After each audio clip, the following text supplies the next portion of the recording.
Welcome, wanderers. As the moon hangs heavy and the world outside falls silent, let the shadows in your room deepen and your guard fall. For the next 3 hours, we're diving into tales of the chilling and the unknown. Stories specifically crafted to lull you into an uneasy rest. So dim the lights, pull up your blankets, and prepare to drift into a slumber haunted by whispers from the dark. Comment down below where you're listening from and drop a like in the name of fear. The city was a sleeping beast, shrouded in the pre-dawn gloom. Lena, hunched in her oversized hoodie, shivered, pulling the worn fabric tighter around her. The air was thick with the damp chill of early autumn, carrying the faint, metallic tang of rain from the night before. Her backpack, heavy with her laptop and sketchbooks, dug into her shoulders, a familiar ache. Every weekday, it was the same ritual. The silent, deserted streets, the echoing footsteps, the descent into the belly of the subway. Lena was an animator, a digital sorceress who breathed life into static images.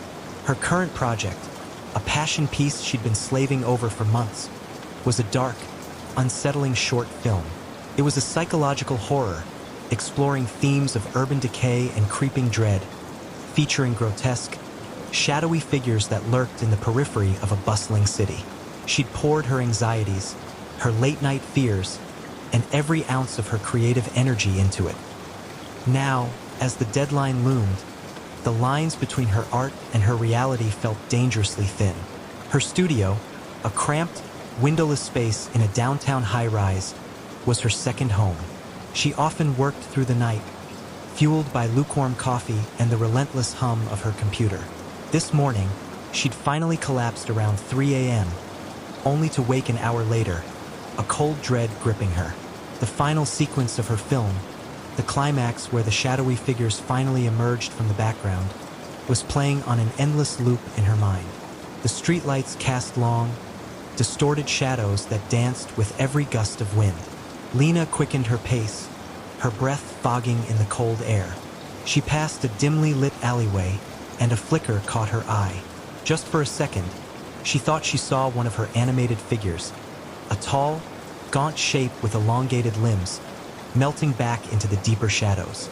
She blinked, and it was gone, replaced by discarded trash bins and a graffiti-scarred wall. Just tired, Lena, she told herself, rubbing her eyes. Too much screen time, too much coffee. She reached the subway station, a cavernous, tiled maw that swallowed the morning's few early commuters. The air down here was stagnant, thick with the smell of ozone and damp concrete. The fluorescent lights hummed, casting a sickly yellow glow that made everything look jaundiced. She stood on the deserted platform, the only other soul a man slumped on a bench, his face obscured by a newspaper. The digital clock above the tracks flickered erratically. For 17 a.m., the next train was in 8 minutes. The silence was oppressive, broken only by the distant rumble of an approaching train and the occasional drip of water from the ceiling. Then she heard it, a faint whisper, just at the edge of hearing, like dry leaves skittering across pavement. It seemed to come from the dark tunnel itself. She sees. Lena's heart leaped into her throat. She spun around, but the platform was empty save for the newspaper man, who hadn't moved. She shook her head, trying to clear the cobwebs of exhaustion. Imagination, definitely imagination. The train finally arrived, a screeching metal beast that roared into the station, blasting her with a gust of stale, humid air. She stepped into the empty car, the fluorescent lights inside flickering even more violently than those on the platform. The seats were covered in faded, patterned fabric, and a faint, metallic smell, like old blood, hung in the air. She chose a seat near the door, pulling out her sketchbook, trying to distract herself. She started doodling a quick sketch of a character from her film, one of the more benign, almost whimsical ones. But as her pen moved, the lines seemed to waver, to distort. The character's eyes, meant to be wide and curious, elongated into narrow, predatory slits. Its smile stretched into a rictus of silent agony. Lena gasped, dropping the pen. The drawing was wrong, horribly wrong. It looked like one of the other figures, the monstrous ones, the ones she'd spent weeks perfecting their terrifying forms. She looked up, her gaze darting around the empty subway car. The reflections in the darkened windows seemed to shimmer, showing not just her own tired face, but fleeting glimpses of other forms, shadowy and indistinct, moving just behind her. She turned, but there was nothing, just the empty seats, the flickering lights. The train rattled on, picking up speed, plunging into the deeper darkness of the tunnels. The whispers returned, louder now, a chorus of dry, rasping voices, seeming to emanate from the very walls of the car. She draws us. She calls us. Lena pressed herself against the seat, her breath coming in ragged gasps. This wasn't exhaustion. This wasn't imagination. Something was happening. She pulled out her phone, trying to distract herself with social media, anything to ground her in reality. But the screen flickered, showing distorted images of her own animated characters, their eyes burning with malevolent light, their mouths twisted in silent screams. Her own face, reflected in the screen, seemed to stretch and contort, mirroring their grotesque expressions. She dropped the phone, a choked cry escaping her lips. The train lurched violently, throwing her forward. The lights in the car went out completely, plunging her into absolute darkness. The whispers turned into a deafening roar, a cacophony of guttural sounds, primal screams, and splintering wood. The metallic, sweet smell intensified, making her gag. Panic seized her. She fumbled for her phone, for any source of light, but her hands trembled uncontrollably. Then, a low, guttural chuckle emanated from the far end of the car, chilling her to the bone. A faint, sickly green glow began to emanate from the floor, illuminating the interior of the subway car. Lena's eyes widened in horror. The seats, the walls, the very floor of the subway car were no longer just metal and fabric. They were covered in intricate, organic patterns, pulsating with that same eerie green light. And from these patterns, from the very fabric of the train, her animated figures began to emerge. They were tall, gaunt, with elongated limbs and hollow, burning eyes. Their bodies were fluid, shifting, made of shadow and bone.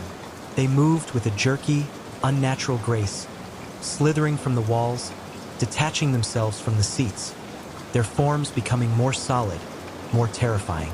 They were exactly as she had animated them.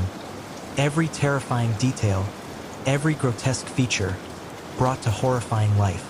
The whispers now came directly from them, a chorus of dry, rasping voices surrounding her. You called us, Lena. You gave us form. Now you will join us. Lena scrambled back, pressing herself against the window, trying to scream, but no sound came out. The figures advanced, their elongated fingers reaching for her, their hollow eyes fixed on her with an unholy hunger. The metallic, sweet smell was overwhelming, a cloying scent of blood and decay. She saw the lead figure, the one she had spent weeks perfecting, its face a mask of silent agony, its mouth stretched wide in a soundless scream. It was the embodiment of urban dread, the monster she had created. It reached her, its cold, skeletal fingers closing around her wrist. The touch was icy, burning, searing through her hoodie. She felt a strange pull, a dizzying disorientation, as if her own essence was being drawn out of her. No! She finally screamed, a raw, primal sound ripped from her throat. She pulled with all her might, tearing her wrist free from its grasp. She scrambled to the door, fumbling with the emergency release. The figures shrieked, a sound that ripped through her ears, and lunged at her. The train lurched again, violently. The emergency lights flickered on, casting a harsh, red glow. The doors hissed open with a pneumatic sigh, revealing the dark, grimy tunnel. Without thinking, Lena threw herself out of the train, tumbling onto the tracks.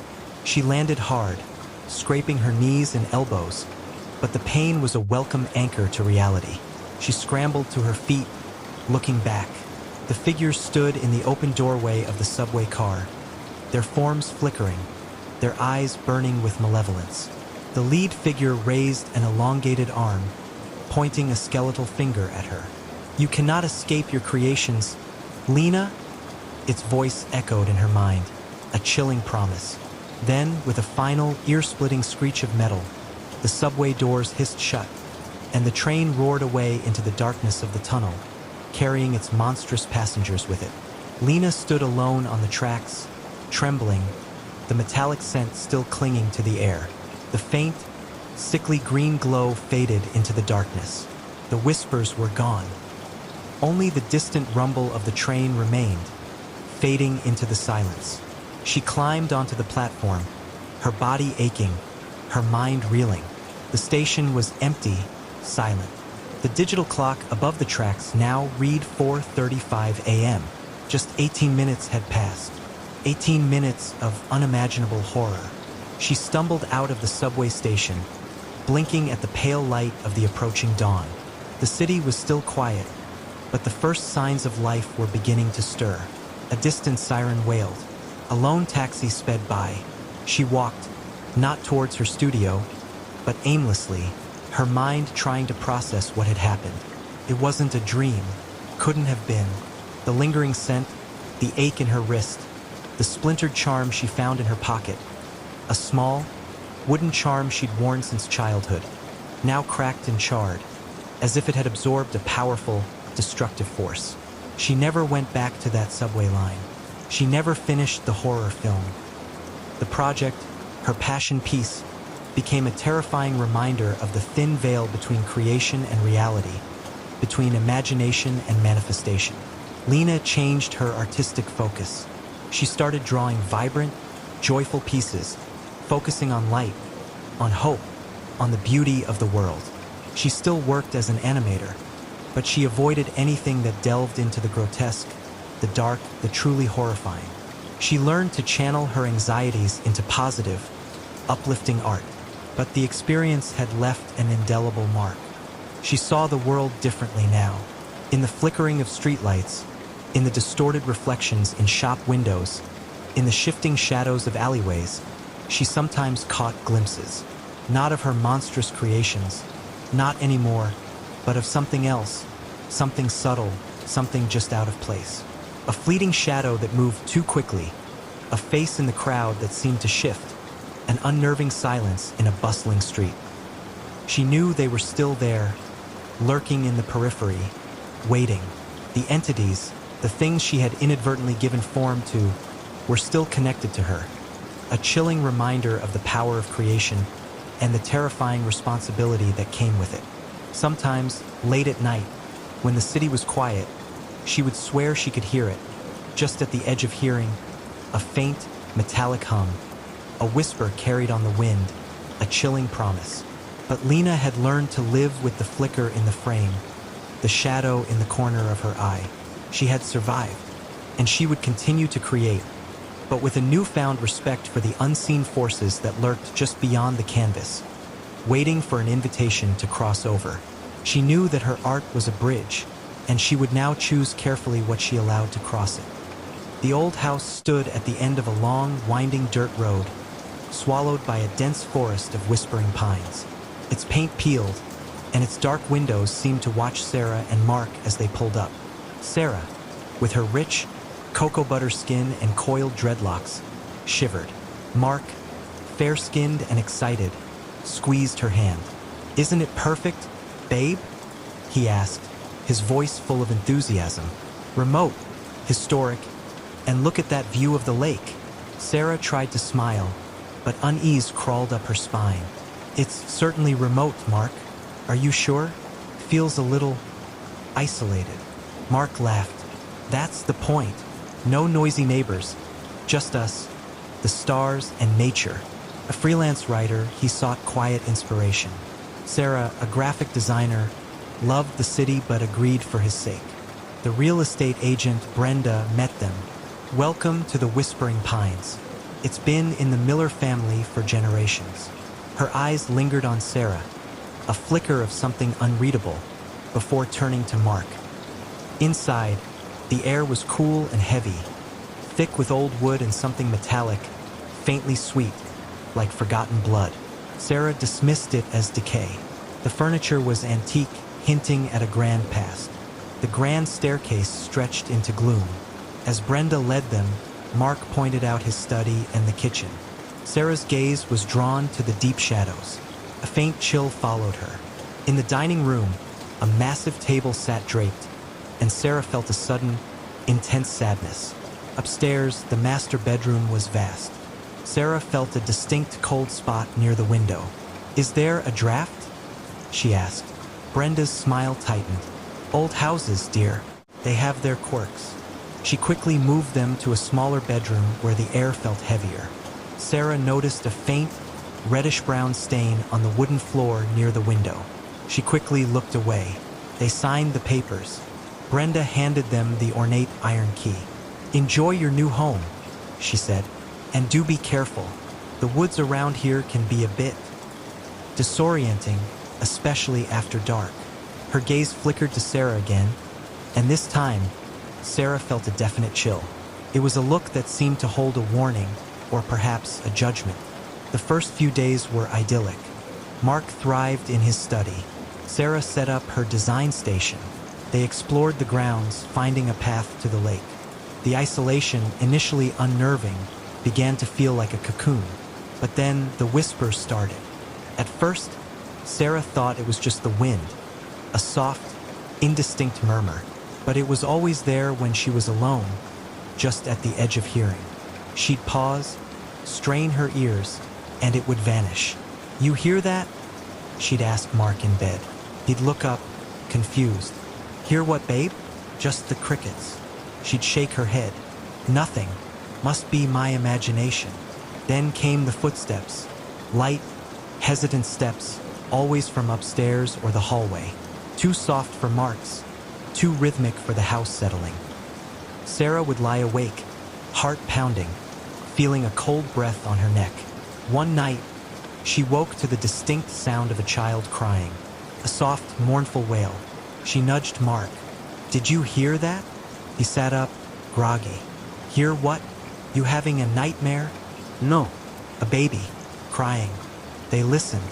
Only crickets. Mark sighed, pulling her closer. "Just a dream, love. Go back to sleep." But Sarah felt his skepticism. It wasn't a dream.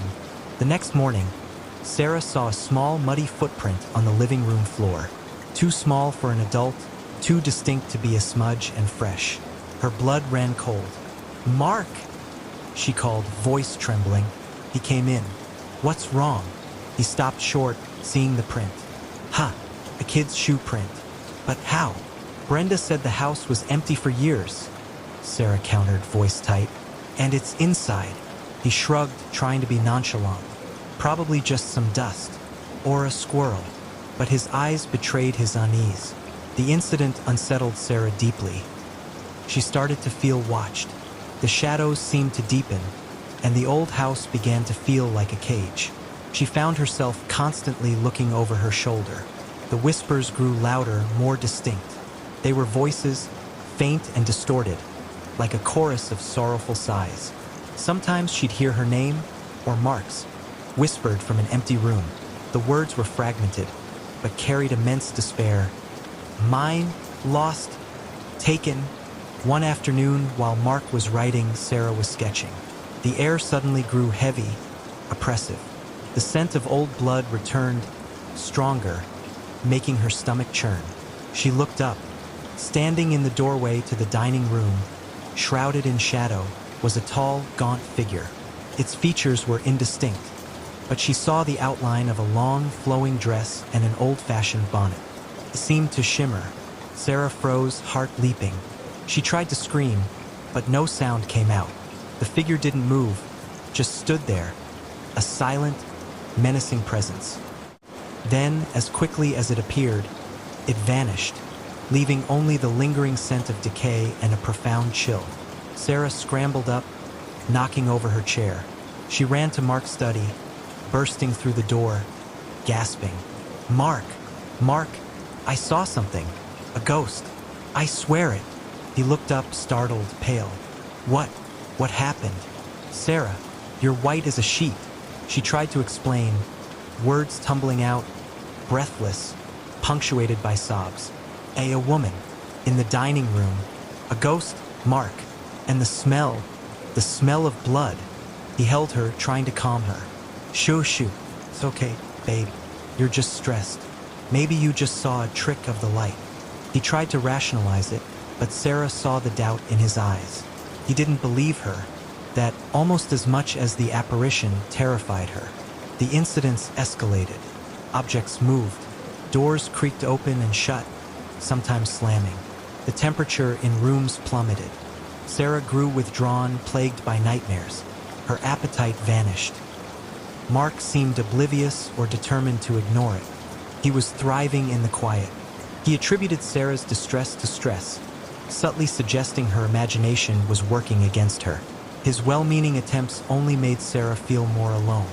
Maybe we should go back to the city for a bit, Sarah pleaded one morning, eyes red-rimmed. Just a weekend. I can't stay here, Mark. Something is wrong. Mark sighed, a hint of impatience. Sarah, we just got here. My work is really taking off. This is what we wanted, remember? Peace and quiet. We can't just abandon everything. He didn't understand. His inability to grasp her terror felt like a chasm opening. The racial dynamic, subtle at first, began to surface. Sarah wondered if Mark's dismissal was partly because she was a black woman, often stereotyped as emotional. Would he believe her more readily if she were white? The thought was a bitter pill, adding isolation. One evening, as they ate dinner, the lights flickered violently. A cold gust of wind swept through the room. A chilling whisper, clear and distinct, echoed from the hallway. Get out. Leave. He is mine. Mark dropped his fork. His eyes, wide with fear, finally met Sarah's. Did you hear that? Sarah nodded, tears streaming, a mixture of relief and renewed terror. Yes, Mark. Finally. Do you believe me now? His face was ashen. We need to call Brenda, or someone. They tried, but the phone lines were dead. The internet was down. They were truly isolated. Panic set in. They decided to leave immediately. They grabbed their bags, hearts pounding. As they rushed downstairs, a loud crash came from the living room. They looked in. The four-poster bed from the master bedroom, impossibly, stood in the middle of the living room, overturned, splintered. A guttural growl filled the air, vibrating through the floorboards. The temperature plummeted further, and the metallic, sweet smell became overpowering. What the hell is going on? Mark yelled, voice cracking. From the deepest shadows, a figure coalesced. It was the woman again, clearer, more terrifying, shimmering. Her face was gaunt, skeletal, her eyes hollow pits of despair and burning fury. Her dress was an old, blood-stained wedding gown. In her arms, she cradled a small, tattered, blood-soaked blanket. A baby, a tiny, silent bundle. The child crying, the small footprint. It all clicked. The woman raised a skeletal hand, pointing directly at Sarah. Her voice, a rasping whisper, filled the room. She took him. She took my baby. They took him because he was different. Her gaze was fixed on Sarah, a raw, burning hatred. It wasn't just a ghost. It was a ghost consumed by specific, racialized grief and rage. Sarah understood. This wasn't just a haunted house. It was a house haunted by racial injustice, of a child taken because of his mixed heritage. Seeing Sarah, a black woman with a white partner, had ignited her ancient pain. Mark, seeing the ghost's fury, instinctively stepped in front of Sarah. Leave her alone. We don't know what you're talking about. The ghost let out a piercing shriek. The house began to shake violently. Pictures flew, glass shattered, furniture crashed, dust rained down. They took him because he was like her. The ghost wailed, voice growing stronger, more enraged. My beautiful boy, my innocent child. They wouldn't let me keep him. They said he was an abomination, a stain on their name. They took him to save their pure bloodline. Sarah's mind raced, piecing together the history. The Miller family, the South, racial prejudice. This white woman had a child with a black man, a forbidden union. The child was violently taken, perhaps killed, to preserve family honor. Seeing Sarah, a modern echo of her tragic love, ignited her rage. She wasn't just haunting the house. She was haunting the injustice, projecting her trauma onto Sarah. "We have to go, Mark. Now. She's going to kill us," Sarah screamed, pulling him towards the door. They turned and ran, scrambling for the front door. The ghost lunged, a cold, spectral hand reaching for Sarah's ankle. Mark shoved her forward, breaking the ghost's grasp, and they burst out into the night. The storm had broken. Rain lashed down, turning the dirt road into a muddy river. Thunder cracked, and lightning illuminated the terrifying silhouette of the house, its dark windows like malevolent eyes. The pines shrieked. They stumbled to their car, fumbling with the keys. Mark jammed the key into the ignition. The engine sputtered, then roared.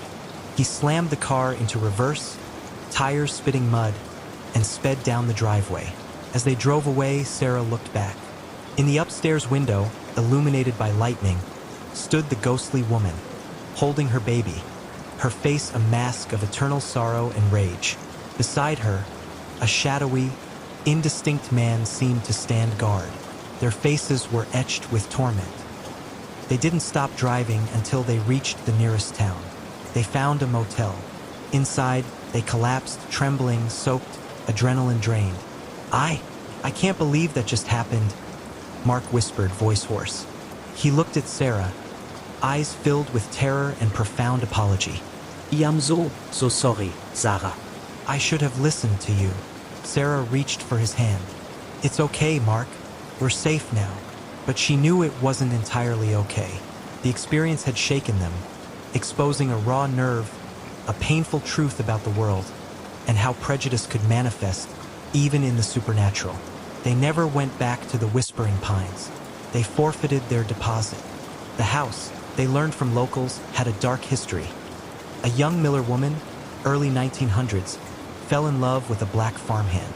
They had a child, but the family, horrified, took the baby, giving him to an orphanage, and locked the woman in the house, where she died of grief.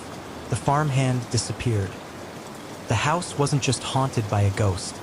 It was haunted by systemic racism, a pain so profound it transcended death. The ghost hadn't just seen two people. She had seen a painful echo of her own stolen love, her lost child, and her rage was directed at Sarah, who represented the forbidden union. Sarah and Mark returned to the city. They found a new appreciation for the noise, the crowds, the anonymity. The experience had changed them. Mark was more attuned to Sarah's instincts, more aware of subtle prejudice. Sarah, though haunted, felt renewed strength, a deeper understanding of historical weight. Their love, tested by fear and the past, emerged stronger, more resilient. They understood their bond was not just personal, but a quiet act of defiance against a world that had once, and sometimes still did, try to keep people like them apart.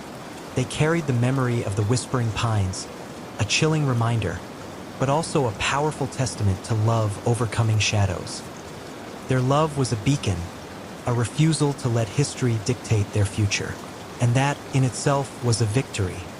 Julian Thorne, with his impeccably tailored suits, a wit sharper than a freshly honed razor, and a disdain for anything less than 5-star, was not easily rattled.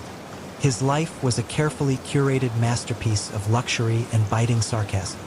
He ran a high-end art gallery in Manhattan, but his true art was the art of living and, more importantly, the art of observing the absurdity of others. He considered himself immune to the mundane, and certainly to anything as gauche as fear, which made the current situation all the more irritating. It began with the painting, a rather hideous, velvet-backed portrait of a stern-faced woman in a high collar, purchased by one of his more eccentric clients, a reclusive heiress named Mrs. Albright. Julian had advised against it naturally. "Darling," he'd purred, surveying the piece with a theatrical shudder. "It looks like something unearthed from a forgotten attic, not a curated collection. The eyes follow you, and not in a charming, artistic way, but in a I'm judging your life choices way." Mrs. Albright, however, was adamant. "It speaks to me, Julian. a certain gravitas. Gravitas, Julian thought, was a polite word for creepy, but a sale was a sale. He arranged for its transport, dismissing the odd feeling he got whenever he looked at the woman's painted eyes. They were a startling shade of green, almost luminous against her sallow complexion. The first incident was minor, a misplaced cufflink. Julian was meticulous. His cufflinks had their own velvet-lined drawer, arranged by gemstone. This particular emerald pair, a gift from a particularly wealthy and easily charmed collector, was gone. He blamed his housekeeper, a sweet but scatterbrained woman named Maria. "Maria, darling, have you perhaps mistaken my emerald cufflinks for a particularly sparkly dust bunny?" he'd asked, one eyebrow arched. Maria, flustered, swore she hadn't touched them. Then came the whispers, faint at first like the rustle of old silk, always just at the edge of hearing. He'd be sipping his single origin espresso, scrolling through auction results, and hear a faint, almost imperceptible sigh, or a low, mournful murmur. He attributed it to the old building, the creaks and groans of settling timber. Honestly, he'd muttered to his empty apartment, "This place has more personality than some of my clients." But the whispers grew bolder. They started to form words, his name sometimes, or phrases chillingly clear. "He sees," or more unsettlingly, "he judges." Julian, despite his sophisticated facade, was a creature of habit. He always left his keys on a specific silver tray by the door. One morning, they were gone. He searched frantically, his perfectly coiffed hair becoming slightly disheveled. He found them, eventually, tucked inside his favorite pair of Italian leather loafers. "Oh, how amusing," he drawled, though a cold prickle of unease had begun to crawl up his spine. "My keys have developed a sense of humor." He started to feel watched, not just the usual scrutiny of a man in his position, but a constant, unseen gaze. He'd catch glimpses in reflective surfaces, a fleeting shadow behind him in a shop window, a distorted face in the polished surface of his antique desk. He'd spin around, but there would be nothing. Just his own perfectly composed reflection, perhaps a little paler than usual. The painting. It was the painting. He knew it. Mrs. Albright had insisted on having it delivered to his apartment first, for a final curatorial inspection, before it went to her secluded estate. It sat in his formal sitting room, draped in a dust sheet, waiting for its next journey. He tried to ignore it, but those unsettling green eyes seemed to burn through the fabric. One evening, after a particularly draining gallery event, Julian returned home, shedding his dinner jacket with a sigh of relief. He poured himself a generous measure of single malt scotch. As he walked past the sitting room, he noticed the dust sheet on the painting was askew. A sliver of the woman's face was visible, her green eyes staring directly at him. "Honestly, darling," Julian said to the painting, a sardonic smile playing on his lips, "must you be so dramatic? We get it, you're present." As he spoke, the exposed eye seemed to narrow, and a faint metallic scent, like old blood, wafted from the painting. Julian's smile faltered. He found himself unable to sleep. The whispers were louder now, a constant, low thrumming in his ears. They were accompanied by phantom footsteps, light and hesitant, padding across his polished hardwood floors. He'd lie awake, staring at the ceiling, trying to rationalize it all. Stress, too much caffeine, a vivid imagination. But the cold spots, the inexplicable chill that would suddenly envelop him, were harder to dismiss. He called Mrs. Albright.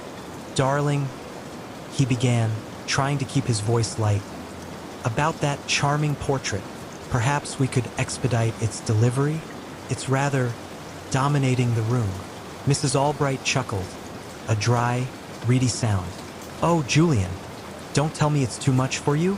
I thought you appreciated a certain presence." Her voice held a knowing tone that sent a shiver down his spine. "It will be collected next week." Patience, dear boy. Patience, Julian thought, was a virtue he was rapidly losing. The incidents escalated. Objects would move. His meticulously arranged art books would be found scattered across the floor. His collection of antique silver spoons would be rearranged into strange, unsettling patterns.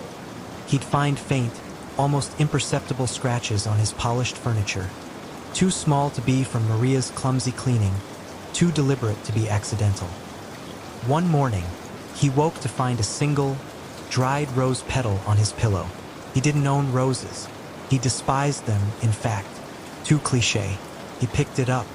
It felt impossibly old, crumbling to dust in his fingers, leaving behind that metallic, sweet scent.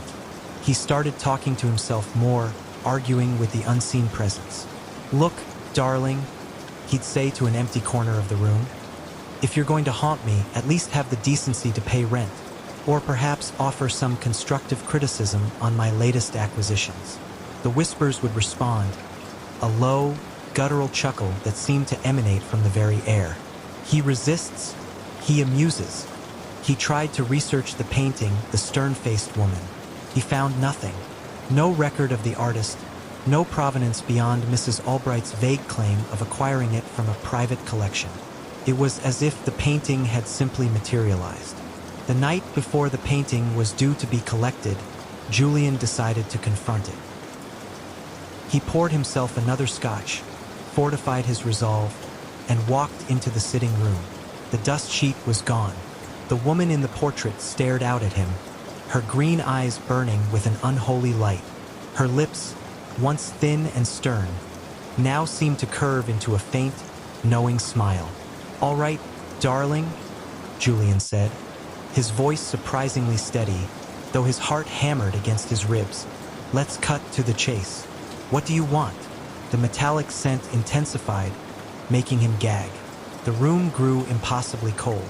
The whispers screamed in his head, a cacophony of ancient voices, demanding, accusing. The woman's painted face began to shift.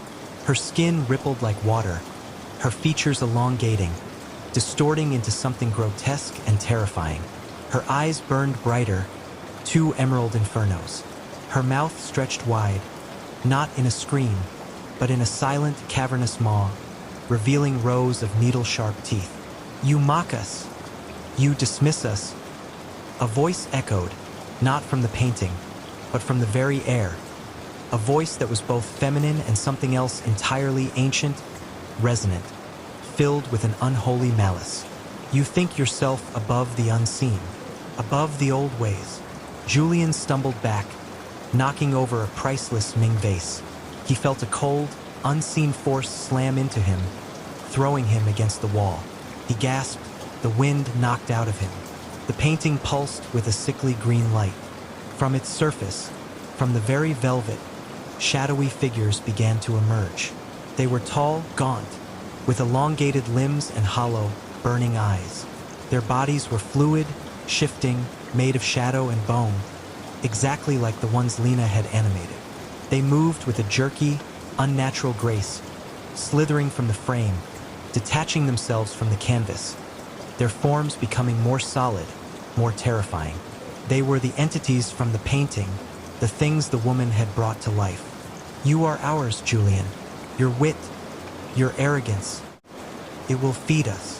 Julian, despite his terror, felt a flicker of his old defiance. "Oh, for heaven's sake," he gasped, pushing himself up. "If you're going to consume my soul, at least do it with some flair. This is all very cliched." The lead figure, the woman from the portrait, now fully manifested, shrieked, a sound that ripped through his ears. Her face, a mask of silent agony and rage, lunged at him. Her skeletal fingers, long and sharp, closed around his throat. The touch was icy, burning, searing through his skin.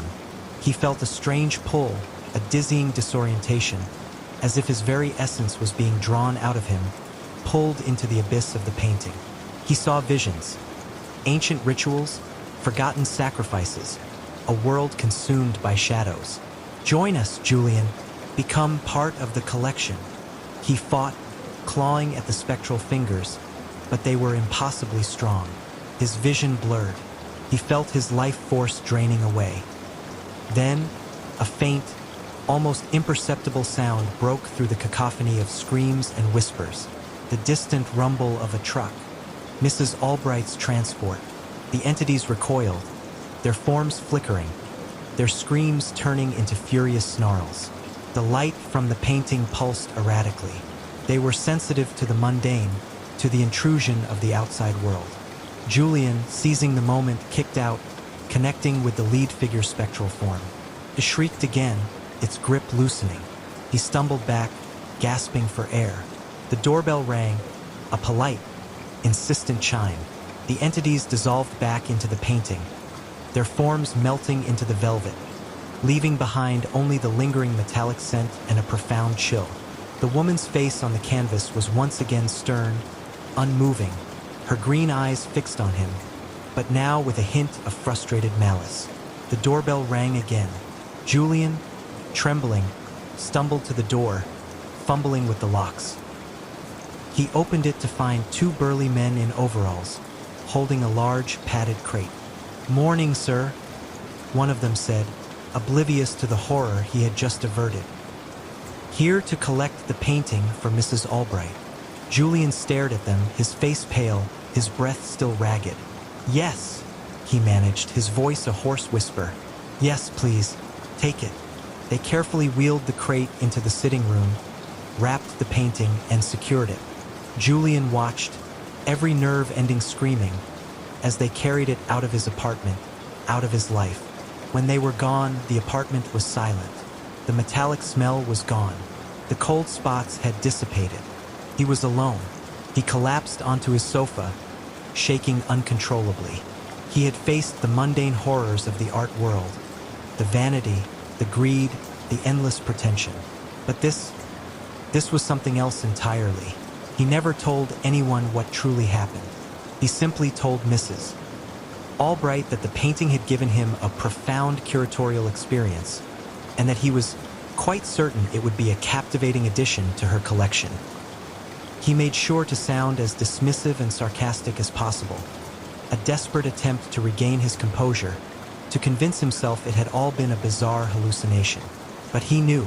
He saw the world differently now. In the deep shadows of his gallery, in the glint of antique mirrors, in the sudden, inexplicable chill of a quiet room, he sometimes caught glimpses. Not of the entities, not anymore, but of something subtle, something just out of place. A fleeting shadow that moved too quickly, a distorted reflection, an unnerving silence in a bustling street. He knew they were still there, lurking in the periphery, waiting.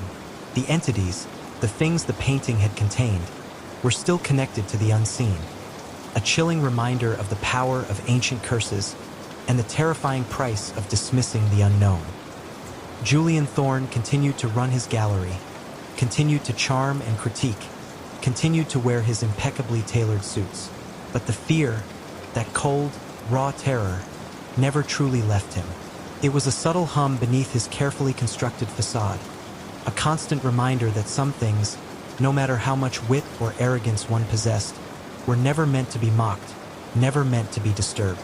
And some curses, once awakened, could never truly be broken. He knew that the velvet curse, though gone from his apartment, still lingered in the world, waiting for its next victim, waiting for another soul to judge. And sometimes, late at night, when the city was quiet, he would swear he could hear it, just at the edge of hearing, a faint, metallic hum, a whisper carried on the wind, a chilling promise. But Julian Thorne, the man, was no longer dismissing. He was finally, terrifyingly aware. The air in the closet was thick with the scent of mothballs and forgotten dreams. Arthur huddled amongst the hanging clothes, his knees drawn to his chest. A trembling hand clamped over his mouth to stifle the ragged gasps that threatened to betray him. Outside, the house was a symphony of soft, deliberate sounds, the creak of floorboards, the whisper of fabric, the almost imperceptible drag of something heavy across the carpet. Eleanor. He had been in here for what felt like an eternity, though his watch, when he dared to glance at it in the sliver of light filtering through the crack beneath the door, stubbornly insisted it had only been 27 minutes. 27 minutes since the porcelain vase, a wedding gift from his aunt, had shattered against the wall inches from his head. 27 minutes since Eleanor's eyes, usually a placid blue, had hardened into chips of ice, reflecting a madness he'd only ever glimpsed in the darkest corners of his nightmares. It had started subtly, as these things often do, a misplaced set of keys escalating into a furious accusation of sabotage, a burnt dinner leading to a week of silent, simmering resentment. Then the whispers, at first barely audible, then growing louder, directed at unseen figures in the corners of rooms. He tried to talk to her, to suggest help, but each attempt was met with a chilling smile and a dismissive wave of her hand. "You worry too much, Arthur. It's just stress." But it wasn't stress. It was a creeping, insidious decay of her mind, and he, foolishly, had stayed, hoping to weather the storm, to find the Eleanor he loved buried beneath the layers of delusion. He should have left weeks ago, months ago, when the first shard of doubt pierced his heart. Now he was trapped. A soft thud echoed from the bedroom. He flinched, pressing himself further into the musty embrace of his winter coats. It sounded like a book falling, or perhaps something heavier. Was she searching? What was she looking for? Him, most likely, or perhaps something to use. He remembered the glint of the carving knife from dinner, how she'd held it just a moment too long, her gaze distant, unfocused. He'd dismissed it then, a trick of the light, his own overactive imagination. Now the memory was a cold, hard knot in his stomach. The floorboards outside the closet creaked again, closer this time. He could almost feel her presence, a suffocating weight on the other side of the thin wooden door. He squeezed his eyes shut, trying to regulate his breathing, to slow the frantic drumbeat of his heart.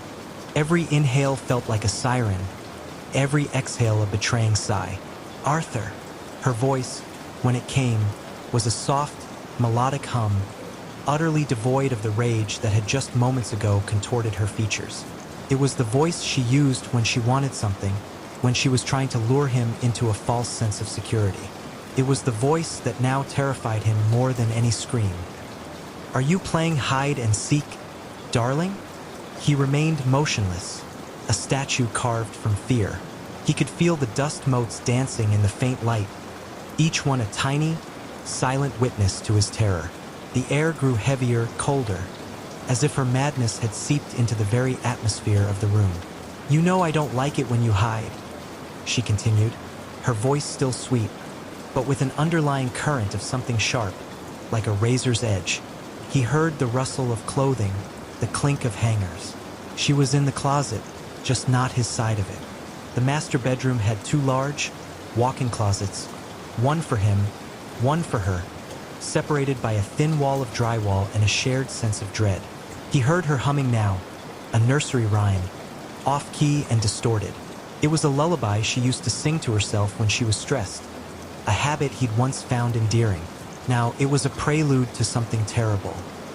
A sudden, sharp rap on the wall beside him made him jump, his head hitting the back of the closet with a dull thud. He bit back a cry, his eyes watering. "Found you," she sang, her voice a little louder, a little closer. He knew she hadn't found him. Not yet.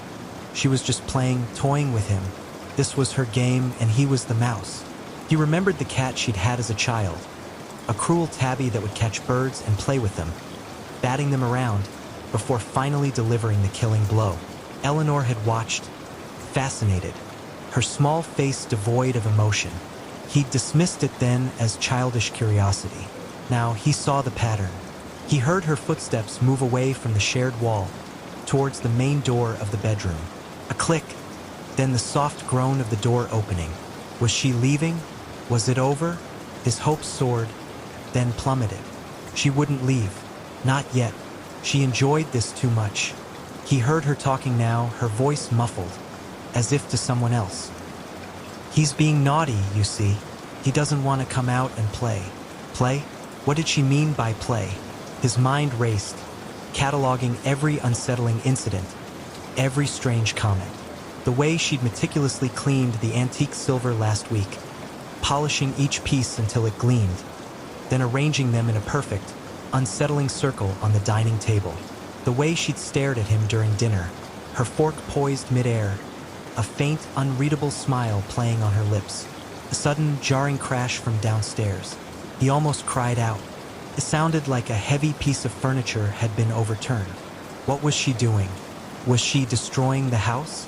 Or was it a distraction? He waited, listening, his ears straining against the silence that followed the crash. The humming started again, closer this time, accompanied by the rhythmic tap-tap-tap of something hard against the wooden floor. Tap, tap, tap. It was slow, deliberate, each tap echoing in the claustrophobic space of the closet. A morbid countdown. He imagined her, walking slowly, methodically, around the room, tapping whatever object she held. A cane? A hammer? The carving knife? His imagination, fueled by terror, supplied 1,000 gruesome possibilities. The tapping stopped directly outside his closet door. His breath hitched. He could feel the vibrations through the floorboards. She was there, right there. "Arthur," she whispered, her voice barely audible through the wood, yet it resonated in his bones. "I know you're in there." He squeezed his eyes shut, trying to become one with the coats, to disappear into the shadows. He wished he could stop breathing, stop existing, just for a moment, until she passed. "It's not fair, you know," she continued, her voice taking on a wounded, childlike quality. "You always hide from me, and I just want to talk." "Talk?" He scoffed internally.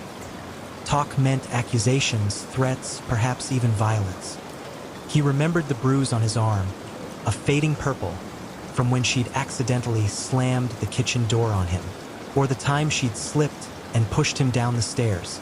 Each incident had been carefully framed as an accident, her eyes wide and innocent, her apologies saccharine sweet. A faint scratching sound. He tensed. Was she trying to pry open the door? He heard a soft sniffle, then a sob. Was she crying? Was this another one of her tricks? He knew her tears were often more dangerous than her rage. They disarmed him, made him drop his guard, only for her to strike when he was vulnerable. "I just want to tell you something, Arthur," she whimpered, her voice thick with feigned sorrow. "Something important." He didn't respond. He couldn't. His throat was a dry, constricted tunnel. "I found it," she said, her voice suddenly clear, devoid of the earlier sadness. A chilling note of triumph laced her words. "The key!" His blood ran cold. The key. What key? The spare key to the house? The key to his study? Or the key to the closet door? He hadn't even known there was a key to the closet. It had always been unlocked. A metallic click. His heart leaped into his throat, pounding against his ribs like a trapped bird. He heard the faint jingle of keys, then the scrape of metal against wood. No, this couldn't be happening. The doorknob rattled, then slowly, agonizingly, began to turn. He scrambled backward, deeper into the closet, his hands flailing, knocking against the rough fabric of his suits. He wanted to scream, to kick, to fight, but his body was paralyzed by a primal terror. The door creaked open, just a crack at first, then wider. A sliver of light pierced the darkness, illuminating the dust motes in a terrifying dance. He could see the edge of her floral dressing gown, the delicate lace trim. "Peek-a-boo," she whispered, her voice a sing-song, childlike tone that sent shivers down his spine. He squeezed his eyes shut again, bracing himself for the inevitable. He could feel the cold draft from the open door, the sudden rush of air, then silence. He waited, his muscles screaming, his breath held captive in his lungs. Had she gone? Was this another cruel trick? He slowly, cautiously opened one eye.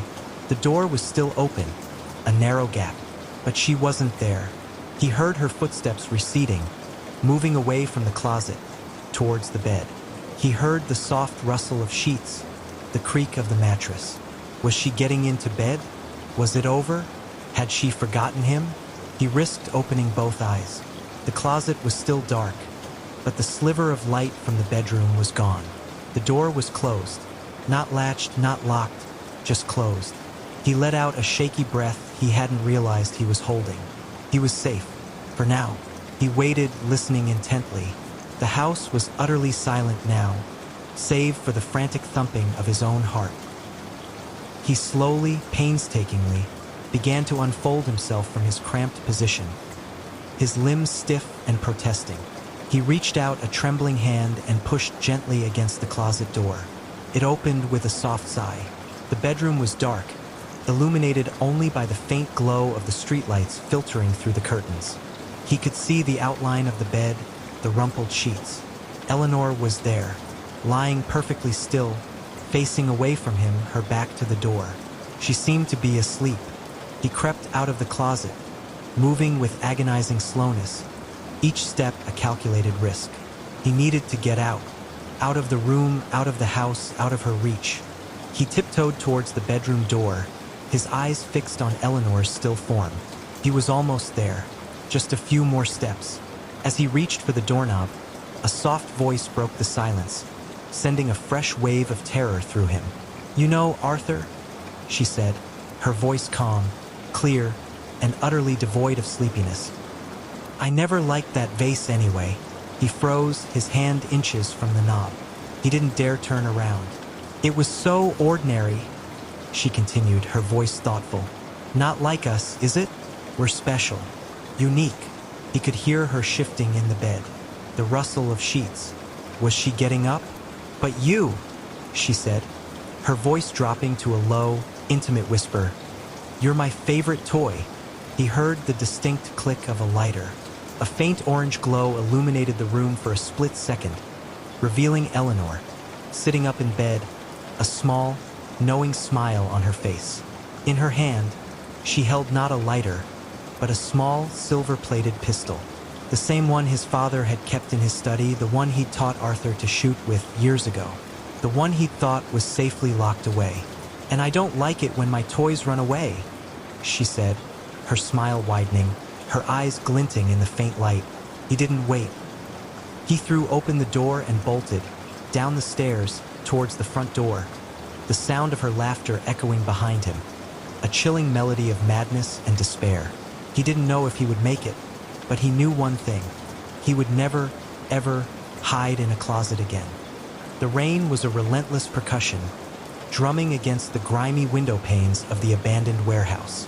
Inside, the only light came from a single bare bulb swinging precariously overhead, casting long, dancing shadows that mimicked the skeletal remains of forgotten machinery. Nyx, known in the underworld as Shadow, sat cross-legged on a splintered wooden crate, meticulously cleaning the blade of her favorite knife. It wasn't just a tool. It was an extension of her will, a whisper of death in the night. The steel, honed to a razor's edge, reflected the faint, flickering light, a silent promise of swift, precise termination. She ran a thumb along its spine, feeling the cool, unforgiving metal, a sensation that usually brought a strange sense of calm. Tonight, however, the calm was elusive, replaced by a gnawing unease. Her target tonight was Elias Thorne, a man whose sins were as numerous as the stars, and whose wealth had bought him a fortress of security. Thorne was a parasite, feeding on the misery of others, and dispatching him was a job Nyx usually relished. But Nyx didn't fear security. Security was a puzzle, and she was a master solver, her mind a finely tuned instrument for breaching the impenetrable. What she did fear, though, was the feeling, the cold dread that had settled in her gut since dawn, a premonition of something far more insidious than a simple hit. It was a premonition she had learned to trust, a subtle tremor in the fabric of her meticulously ordered world. The warehouse reeked of damp concrete and something else, something metallic and faintly sweet, like old blood. It was a scent she knew intimately, but this particular nuance was unsettling, almost sickly. She dismissed it as her imagination, a side effect of her profession, a phantom scent from countless past assignments. Still, the hairs on her arms pricked, a silent alarm bell ringing in her heightened senses. Her comms crackled, pulling her from her unsettling reverie. Shadow status report. Thorne's convoy is en route. ETA 10 minutes. The voice of her handler, Echo, was crisp, professional, betraying no hint of the chaos that was about to unfold. "Acknowledged?" Nyx murmured, her voice a low rasp, barely louder than the rain. She rose, her movements fluid and silent, a shadow detaching itself from the deeper shadows. Her black tactical suit, designed for stealth and flexibility, absorbed what little light there was, rendering her almost invisible against the backdrop of industrial decay. Every buckle, every strap, every piece of equipment was perfectly placed, a testament to years of rigorous training and countless successful operations. She moved through the labyrinthine corridors of the warehouse, her boots making no sound on the slick concrete floor. The rain intensified outside, a furious roar now, punctuated by the distant wail of sirens, probably a false alarm, a diversion she'd set up to draw attention away from Thorne's true vulnerability. The storm seemed to mirror the growing tempest within her. As she neared the designated entry point, a subtle shift in the air caught her attention. Not a draft, but a stillness, an unnatural quiet that seemed to swallow the sound of the rain, muffling it to a distant hum. She stopped, her senses hyper-alert, every nerve ending screaming a warning. The metallic sweetness in the air grew stronger, cloying, thick enough to taste on her tongue. It was no longer a phantom. It was real, and it was growing. "Shadow? You there?" her handler demanded. His voice crackled again, laced with impatience and a hint of unease. Nyx didn't respond. Her eyes, accustomed to the dark, scanned the empty space ahead. Nothing. Yet, the feeling persisted, a cold finger tracing her spine, a shiver that had nothing to do with the dampness. She drew her knife, the obsidian blade glinting faintly, a sliver of polished darkness against the gloom. Its familiar weight in her hand was a small comfort, a tether to the world she understood. A low, guttural moan echoed from somewhere deeper within the warehouse. It was ragged, inhuman, and it sent a jolt of pure ice through her veins. Nyx had heard many sounds of suffering in her line of work, screams of pain, cries of despair, the last gasps of dying men. But this was different. This was despair distilled, raw and absolute, a sound that seemed to tear at the very fabric of reality. "What was that?" her handler demanded, his voice now edged with genuine concern. "Shadow report. Stay on comms," Nyx whispered, her voice barely audible, a fragile thread in the encroaching silence. "Something's wrong, very wrong." She moved forward, slower now, each step deliberate, her senses strained to their breaking point. The moan came again, closer this time, followed by a wet, tearing sound, like flesh being rent apart. Her heart hammered against her ribs, a frantic drum against the silence. This wasn't part of the plan. This wasn't any kind of mission she had ever encountered.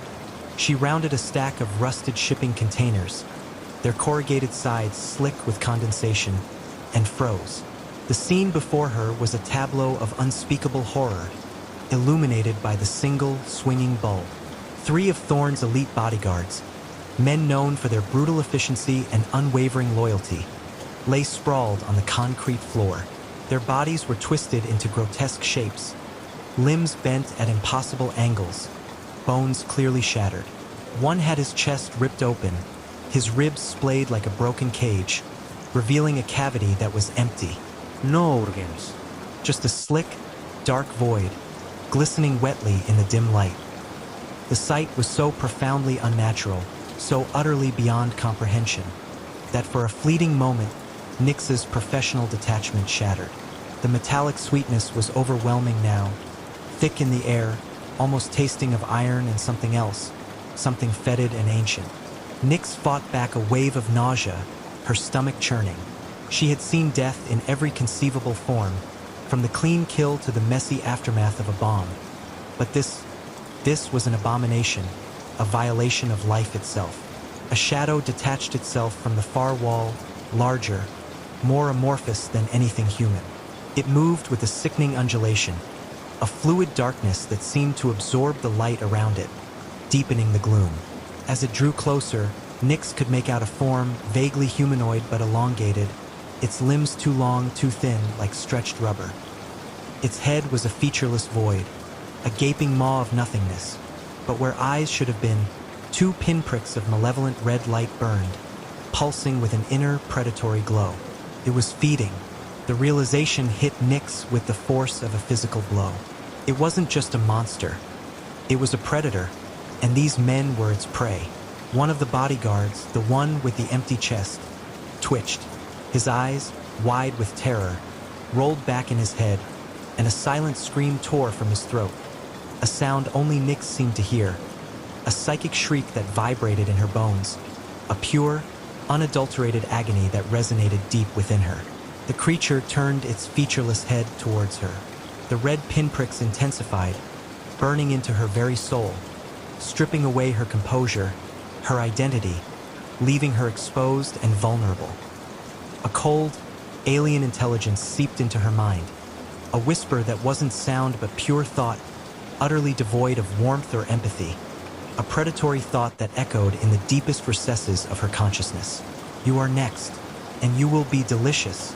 Nyx, the unshakable shadow, felt a fear she had never known. It wasn't the fear of death. She had long ago made peace with that possibility. This was the primal terror of the unknown, of something utterly beyond her understanding, something that defied the natural order, the laws of the universe itself. Her training, her instincts, her years of calculated violence, they were useless against this. Her knife, usually a symbol of her control, felt like a child's toy. She raised her knife, a futile gesture against an entity that seemed to exist outside the laws of physics, a being of pure, malevolent energy. The creature lunged. It moved with impossible speed, a blur of malevolent darkness, a living void. Nyx reacted on pure instinct, a survival mechanism honed over years of life-or-death situations, ducking under a sweeping limb that passed through the air where her head had been, leaving a trail of frigid, unholy cold that raised goosebumps on her skin. She scrambled backward, her heart a frantic drum against her ribs, the sound deafening in her ears.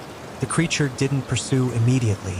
It seemed to savor her fear, its form rippling, almost laughing, a silent, chilling mirth that seeped into her mind. It was playing with her. Shadow, what's happening? Respond. Her handler's voice was frantic now, distorted by static, a desperate plea from a world that seemed miles away. It's not human, Nyx choked out, her voice barely a whisper, raw with terror. Abort the mission. Get out of here. Now. The creature let out a sound, a low, resonant hum that vibrated through the concrete floor, through Nyx's very bones, shaking her to her core. It was a sound of immense power, of ancient hunger, a sound that promised oblivion. Thorn's convoy, they were almost here. The thought snapped Nyx back to a semblance of reality. They were walking into a charnel house, a trap far deadlier than any she could have devised. Nyx knew she had to create a diversion, something to draw the creature away, or at least buy herself time, not just for herself, but for the innocent lives unknowingly approaching this nightmare. She glanced desperately around the warehouse, her eyes darting, searching for anything, any weakness, any opportunity. Her eyes landed on a stack of highly flammable barrels, probably containing industrial solvents, their labels faded and peeling. With a desperate surge of adrenaline, a final, defiant act of a cornered predator, she threw her knife. It spun end over end, a dark streak against the gloom, a silent prayer, and embedded itself with a sickening thud into one of the barrels. A thin stream of viscous liquid began to leak out, spreading across the concrete. The creature turned its attention to the sound, its red eyes narrowing, a flicker of something akin to curiosity in their depths. Nyx didn't wait. She pulled a small incendiary device from her belt, armed it with trembling fingers, and hurled it towards the leaking barrel. The explosion was deafening, a roar of fire and shrapnel that ripped through the warehouse, shaking the very foundations. Flames erupted, licking at the ceiling, casting the entire space in a hellish orange glow, a macabre spotlight on the horror within. The creature was momentarily engulfed, its dark form writhing in the inferno, a silent shriek of what might have been pain or rage echoing in Nyx's mind. Nyx didn't look back. She ran, sprinting through the burning wreckage, the heat searing her skin, the acrid smell of smoke filling her lungs, burning her throat. She burst out of a side door, into the pounding rain, gasping for breath, her body screaming in protest. The cool rain was a shock, a cleansing balm against the inferno she had just escaped. The sirens were closer now, a cacophony of sound, growing louder with each passing second. Thorne's convoy was pulling up to the main entrance, their headlights cutting through the rain. They were walking into a nightmare, a horror beyond their comprehension. Nyx felt a pang of something akin to pity, a rare emotion for the ruthless shadow. She didn't stop. She ran until her legs burned, until her lungs ached, until the warehouse was a distant, flickering orange stain against the night sky, a beacon of destruction. She ran until she reached her escape vehicle, a nondescript sedan parked several blocks away, blending seamlessly into the urban landscape. She fumbled with the keys, her hands still trembling uncontrollably. As she drove, her hands tightly gripping the steering wheel, knuckles white, she saw the flashing lights converging on the warehouse, a swarm of emergency vehicles. She heard the screams, faint but unmistakable, carried on the wind, a chilling testament to the creature's renewed feast. Nyx, the cold, calculating shadow, was no longer unshakable. The image of the empty chest, the burning red eyes, the alien whisper in her mind, they were seared into her memory, a brand of terror that would never fade. She had faced death countless times, had delivered it with ruthless efficiency, but this was the first time she had faced it. This was something from beyond, a true monster, and it had left an indelible mark. The world felt different now, tainted, the mundane veneer of reality stripped away to reveal a terrifying underbelly. She knew with chilling certainty that it wasn't over. The creature had tasted fear, and it would remember her. It had marked her. The hunt had just begun, and this time Nyx was the prey. The whisper of obsidian, once a promise of death for others, now echoed a terrifying prophecy for herself. She would never truly be safe again. The shadows had teeth, and they knew her name. They were waiting. The sky was the color of bruised plums, a sickly, ominous hue that swallowed the last vestiges of twilight.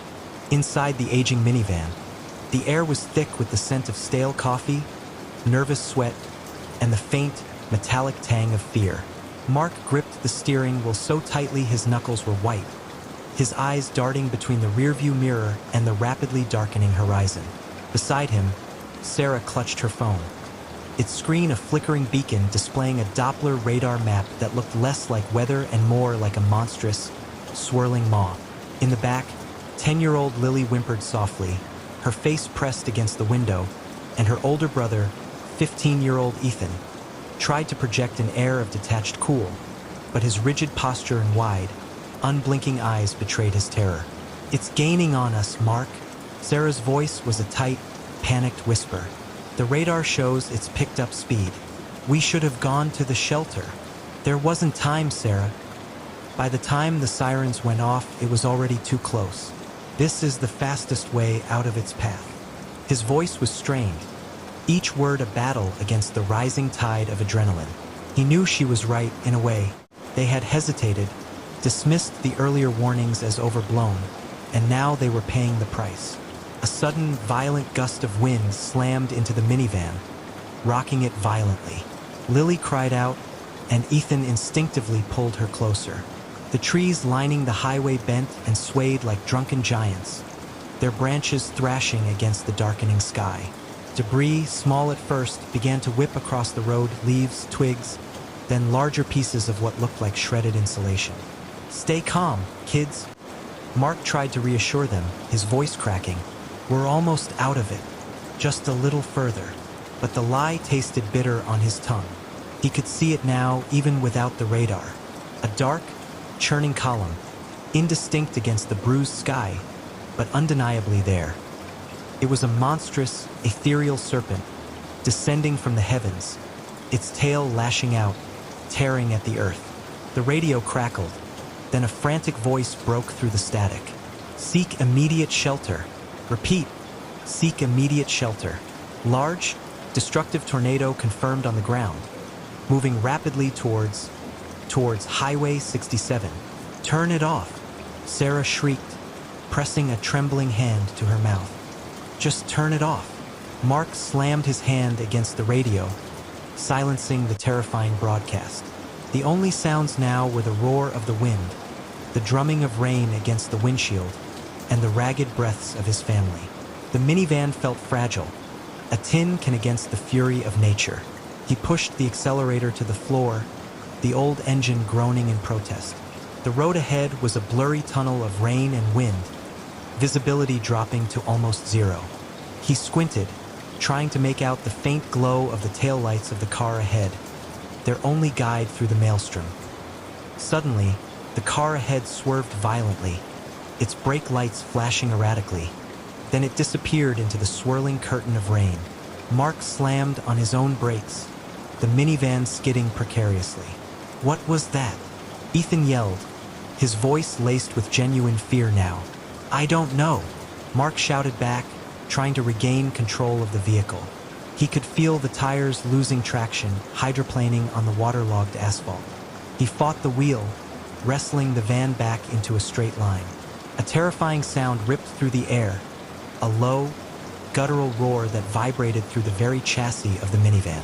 It was the sound of the tornado, closer now, a living, breathing entity. It was a sound that spoke of unimaginable power, of destruction on an epic scale. It's right behind us, Lily screamed, pointing a trembling finger out the back window. Mark risked a glance in the rearview mirror. The world behind them was a swirling vortex of black and gray, illuminated by flashes of lightning. He could see trees being ripped from the ground, houses dissolving into splinters, cars tossed like toys. The funnel cloud was enormous, a terrifying, beautiful, and utterly destructive force. Hold on, he yelled, pushing the accelerator again, desperate for speed. The minivan lurched forward, fighting against the wind that seemed determined to push it sideways. The rain turned to hail, huge chunks of ice hammering against the roof and windshield, sounding like 1,000 tiny hammers. Cracks spiderwebbed across the glass. My window, Lily cried, as a large hailstone shattered a corner of her side window, sending shards of glass scattering across the back seat. Ethan quickly pulled her away from the window, shielding her with his body. Sarah was crying openly now, her face pale and streaked with tears. We need to find shelter, Mark. We can't outrun it. She pleaded, her voice choked with sobs. There's nothing, just open fields, he retorted, his voice raw with desperation. He knew she was right, but what choice did they have? Pull over and face it head-on? That was suicide. The minivan was buffeted again, this time more violently. It lifted slightly off the ground, then slammed back down with a sickening jolt. The tires squealed, fighting for purchase. We're going to flip, Ethan screamed, bracing himself. Mark fought the wheel, his muscles aching, his arms burning. He could feel the van being pulled, dragged by an unseen hand. The roar of the tornado was deafening now, a primal scream that filled the entire world. Suddenly, the wind seemed to lessen, just for a moment. The rain eased, and the hail stopped. Mark risked another glance in the rearview mirror. The funnel cloud was still there, a terrifying presence, but it seemed to have veered slightly to the left, tearing a path through the distant fields. It's changing direction, Sarah gasped, pointing at the radar on her phone. It's moving away, a wave of relief, so profound it almost buckled his knees, washed over Mark. They had made it. They were safe. He slowed the minivan, pulling off to the side of the road, his hands still trembling on the wheel. He turned off the engine. The silence that followed was almost as terrifying as the roar of the tornado. He turned to look at his family. Sarah was slumped in her seat, sobbing uncontrollably. Ethan was holding Lily tightly, both of them shaking. Are you all okay? He asked, his voice hoarse. Sarah nodded, unable to speak. Ethan gave a shaky thumbs up. Lily just buried her face in her brother's shoulder. They sat there for a long time, the four of them, huddled together in the battered minivan, watching the receding storm. The sky was still bruised, but the monstrous serpent was now a distant, fading shadow. As the last vestiges of the tornado disappeared into the horizon, a new sound filled the air, the wail of emergency sirens, growing louder as they approached.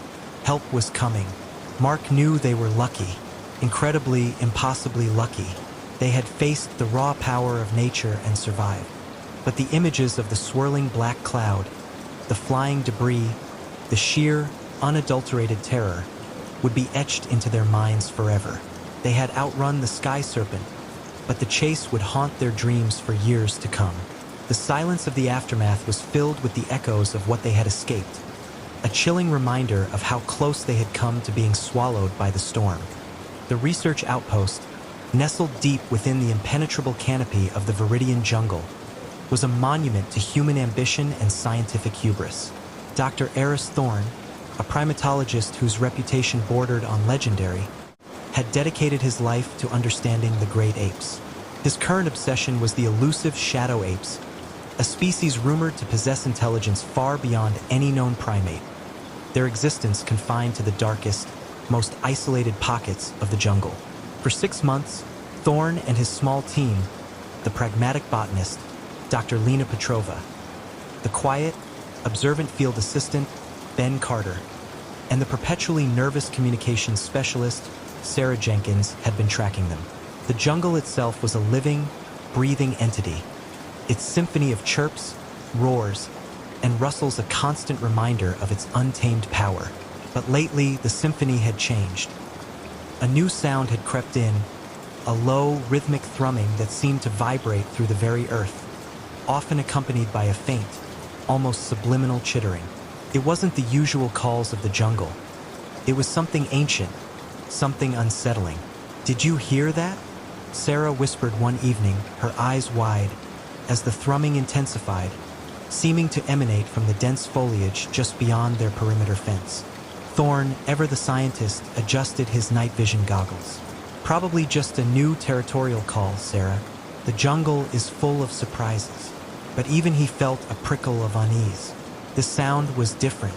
It had a hypnotic quality, a primal resonance that stirred something deep within. The first direct encounter with the shadow apes was not what they expected. They had set up a new observation blind near a cluster of rare bioluminescent fungi, hoping to catch a glimpse of the nocturnal creatures. What they saw, illuminated by the ghostly glow, was not a family group foraging, but a single massive ape. It stood upright, its fur a deep, charcoal black. Its eyes, even in the dim light, seemed to possess an unnatural depth, a chilling intelligence. It wasn't just observing the fungi, it was studying them, its long, powerful fingers tracing patterns on the glowing caps. Then it turned its head. Its gaze swept over their blind, pausing for a beat that felt like an eternity. There was no aggression, no fear, just a profound, unsettling awareness. And then it let out a low, guttural chitter, a sound that seemed to ripple through the air, carrying with it a strange, almost musical quality. It wasn't a warning. It was something else, something that resonated in their very bones. Lena, usually unflappable, clutched Thorne's arm. "Did you see its eyes, Eris? They weren't animal eyes." Thorne nodded, a cold knot forming in his stomach. He had seen that look before, in the eyes of the most brilliant minds he had ever known. It was the look of profound thought. Over the next few days, the encounters became more frequent, more unnerving. The shadow apes were no longer just elusive creatures. They were observers, their dark forms appearing silently at the edge of the camp, their intelligent eyes watching every move. The rhythmic thrumming and chittering grew louder, more pervasive, seeping into their dreams, twisting their thoughts. Ben, usually the most grounded of the team, began to exhibit strange behavior. He would sit for hours, staring blankly into the jungle, occasionally muttering to himself in a language that sounded like the apes' chittering. He started sketching intricate, geometric patterns in his notebook, patterns that resembled the bioluminescent fungi, but with an added, unsettling complexity. "Ben, are you all right?" Lena asked him one morning, touching his shoulder. He flinched, his eyes unfocused. They're trying to tell us something, Lena, he whispered, his voice hoarse. The patterns, the sounds. It's a language, a very old language.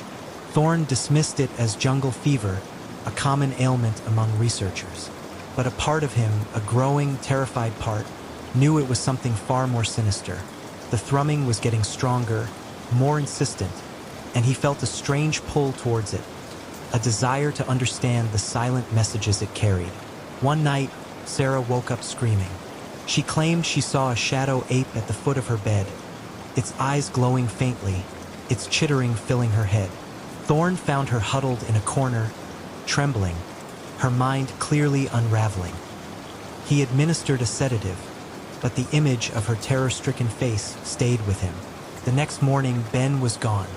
His tent was empty, his gear untouched, save for his notebook, left open to a page filled with the complex geometric patterns, now drawn with an almost obsessive precision. A single, dark handprint, too large to be human, was pressed firmly onto the page. Thorn organized a search party, but the jungle seemed to swallow them whole. The thrumming was now a constant presence, a deep, resonant hum that vibrated in their chests, making their teeth ache. Lena, usually so rational, began to argue with Thorn, her voice sharp, her eyes holding a strange, distant quality. She insisted that Ben hadn't been taken, but had gone to them, that he was learning. The truth, when it finally revealed itself, was far more horrifying than any fever dream.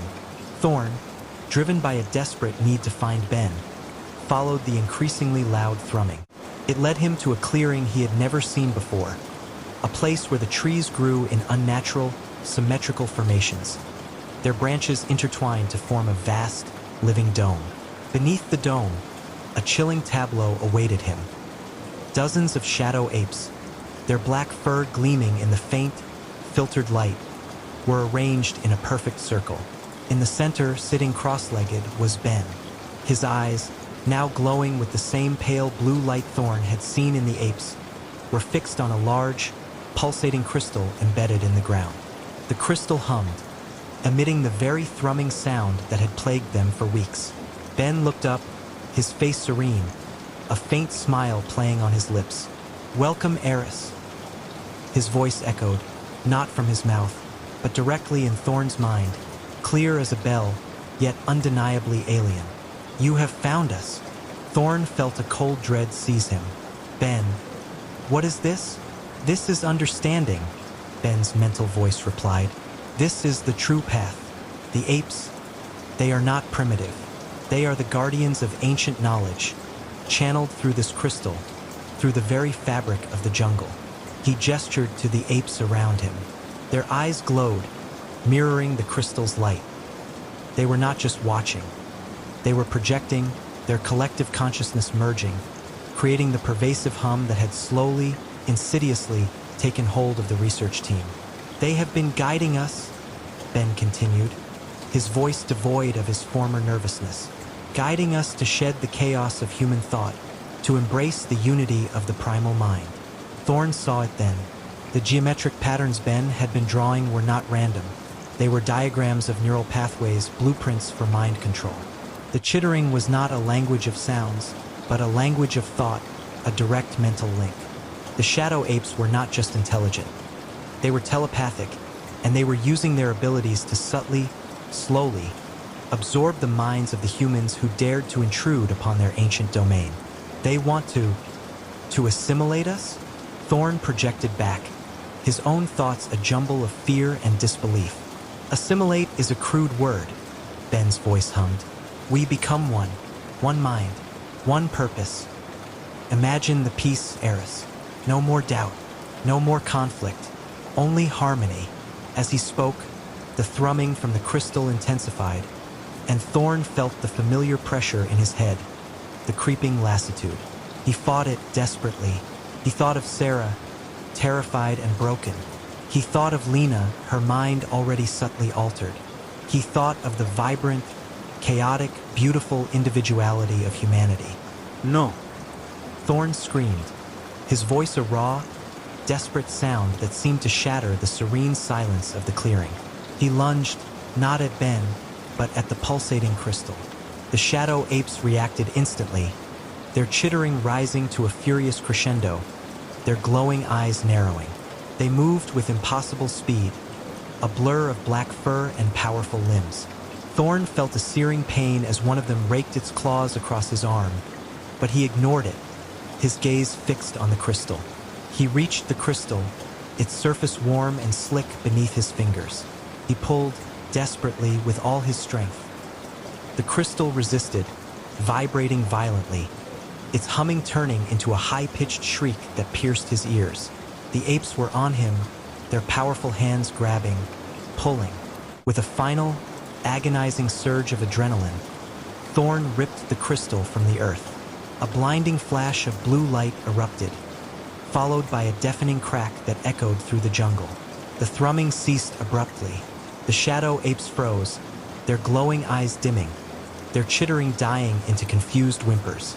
Ben collapsed, his body going limp, the pale blue light fading from his eyes. Thorn scrambled away, clutching the now inert crystal, his arm bleeding profusely. The apes, disoriented, began to scatter, melting back into the shadows of the jungle. He found Lena later, wandering aimlessly back towards the outpost, her eyes wide and confused, the strange, distant look gone. She was disoriented, but her mind, he hoped, was intact. Sarah was still sedated, but he knew the road to recovery would be long. They abandoned the outpost, leaving behind their research, their ambition, their hubris.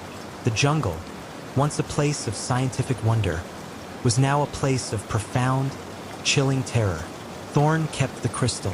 It was dull now, its light extinguished, its humming silent. But sometimes, when the jungle wind whispered through the trees, or when a distant, unfamiliar call echoed through the night, he would feel a faint tremor in his hand, a phantom vibration from the crystal. And he knew, with a certainty that chilled him to the bone, that the shadow apes were still out there, their ancient knowledge waiting, their primal echo still resonating in the deep heart of the jungle, waiting for the next intrusion, waiting to resume their silent assimilation. The horror wasn't just in what they could do, but in the chilling realization that humanity's quest for knowledge had led them to a form of intelligence that sought not to communicate, but to consume. Dr. Stephanie Thorn was a surgeon, a woman who held lives in her hands with the precision of a master artisan and the unwavering focus of a predator. Her operating room, a sterile, brightly lit sanctuary, was her domain. For years, it had been a place of triumphs, of organs mended, diseases excised, and futures restored. Yet lately, the sanctuary had begun to feel more like a tomb, and she, its sole haunted occupant, started subtly, as most insidious things do, a flicker in the periphery of her vision during a late-night chart review, a cold spot in the scrub room even when the air conditioning was off, the faint, almost imperceptible scent of formaldehyde mixed with something else, something sickly sweet, like decay and lilies. Stephanie, a woman of science and logic, dismissed them as fatigue, the stresses of a demanding profession, perhaps even the lingering phantom sensations of a particularly grueling shift. But then came the whispers. Soft, indistinct at first, like the rustle of surgical gowns or the distant hum of monitors. They would coalesce when she was alone, in the quiet hours before dawn, or in the hushed sanctity of her office. "Why, doctor?" A child's voice, thin and reedy, once seemed to sigh from the empty chair opposite her desk. "Why couldn't you?" The sentence always trailed off, leaving an echoing void in her chest.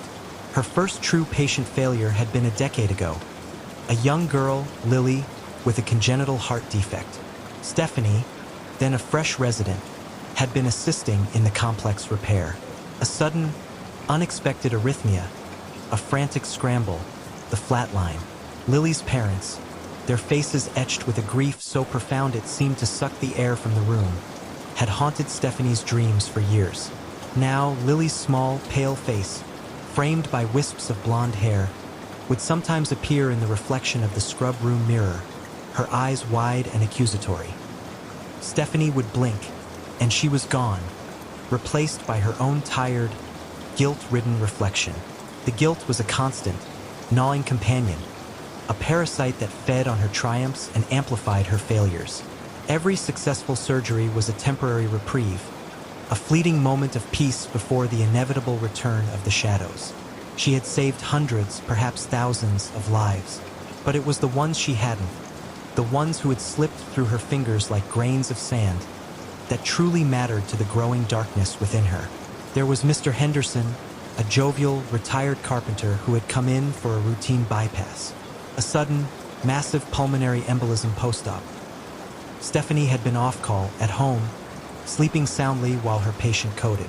She had woken to the phone call, the frantic voice of the attending, the chilling finality of the words. "He's gone, Stephanie. We lost him." Now, the rhythmic, hollow thump-thump of a carpenter's hammer would sometimes echo through the deserted hospital corridors when she walked them alone, a phantom sound that resonated with the beat of her own failing heart. She'd find sawdust on her pristine white coat, even after it had been laundered, a fine, golden dust that clung to the fabric like a curse. Her apartment, once a sanctuary, became another arena for her torment. The silence of her spacious living room would be punctuated by the faint, rattling cough of Mrs. Rodriguez, an elderly woman with advanced lung cancer whose last breath had been drawn under Stephanie's care, despite all efforts. Mrs. Rodriguez had held Stephanie's hand, her grip surprisingly strong, and whispered, "Thank you for trying, doctor." But Stephanie knew, in the deepest recesses of her soul, that trying hadn't been enough. Now, the scent of lavender, Mrs. Rodriguez's favorite perfume, would fill her bedroom, thick and cloying, making it difficult to breathe. She'd wake in a cold sweat, convinced she could feel the faint, papery touch of an old hand on her arm. The operating room, however, was where the horror truly blossomed. The sterile environment, designed for life-saving, became a stage for the spectral. During a complex abdominal surgery, as she meticulously sutured, the overhead lights would flicker, casting long, dancing shadows that seemed to writhe and contort into grotesque faces. The gentle hum of the anesthesia machine would morph into a low, mournful moan. The scrub nurse, oblivious, would ask, "Everything all right, doctor?" And Stephanie would force a tight smile, her hands trembling almost imperceptibly. One night, operating on a young man who had been in a terrible car accident, the air in the OR grew heavy, thick with an unseen presence. As she made an incision, a sudden, icy gust of wind swept through the room, despite the sealed environment. The surgical instruments on the tray clattered, and a scalpel, seemingly of its own volition, slid precariously close to the edge. Stephanie's heart hammered against her ribs. She glanced up, and there, standing at the foot of the operating table, shrouded in a shimmering, translucent haze, was a figure. It was tall, gaunt, its face obscured by shadow, but she knew him. It was Mr. Davies, a patient from years ago who had died on the table due to an unforeseen allergic reaction to the anesthetic. His voice, a guttural rasp, echoed in her mind, not in her ears. "You promised, doctor. You promised you'd save me." Stephanie froze, scalpel hovering. Her hands were slick with sweat, not from exertion, but from sheer terror. The attending anesthesiologist, noticing her sudden stillness, asked, "Dr. Thorne, is something wrong?"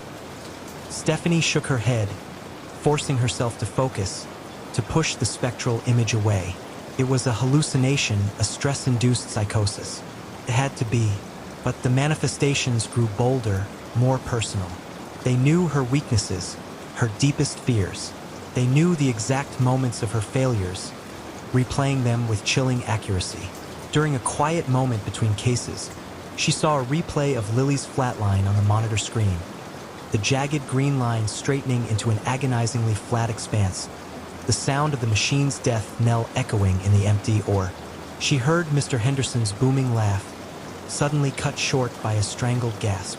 She felt the phantom weight of Mrs. Rodriguez's hand, pressing down on her chest, suffocating her. Her colleagues noticed her decline, the dark circles under her eyes, the tremor in her hands, the way she flinched at sudden noises. "Stephanie, you need a break," her chief of surgery, Dr. Miller, advised gently. "You're burning out." "I'm fine, dear." "Miller," she'd insist, her voice strained. "Just a few tough cases." But she wasn't fine. She was unraveling. Sleep offered no escape. Her nightmares were vivid, terrifying reenactments of her patients' deaths, with her always at the center, helpless, failing. She saw their faces, contorted in pain, in fear, in the blankness of death. Their eyes, wide and unblinking, accused her. One particularly harrowing night, she was preparing for an emergency appendectomy.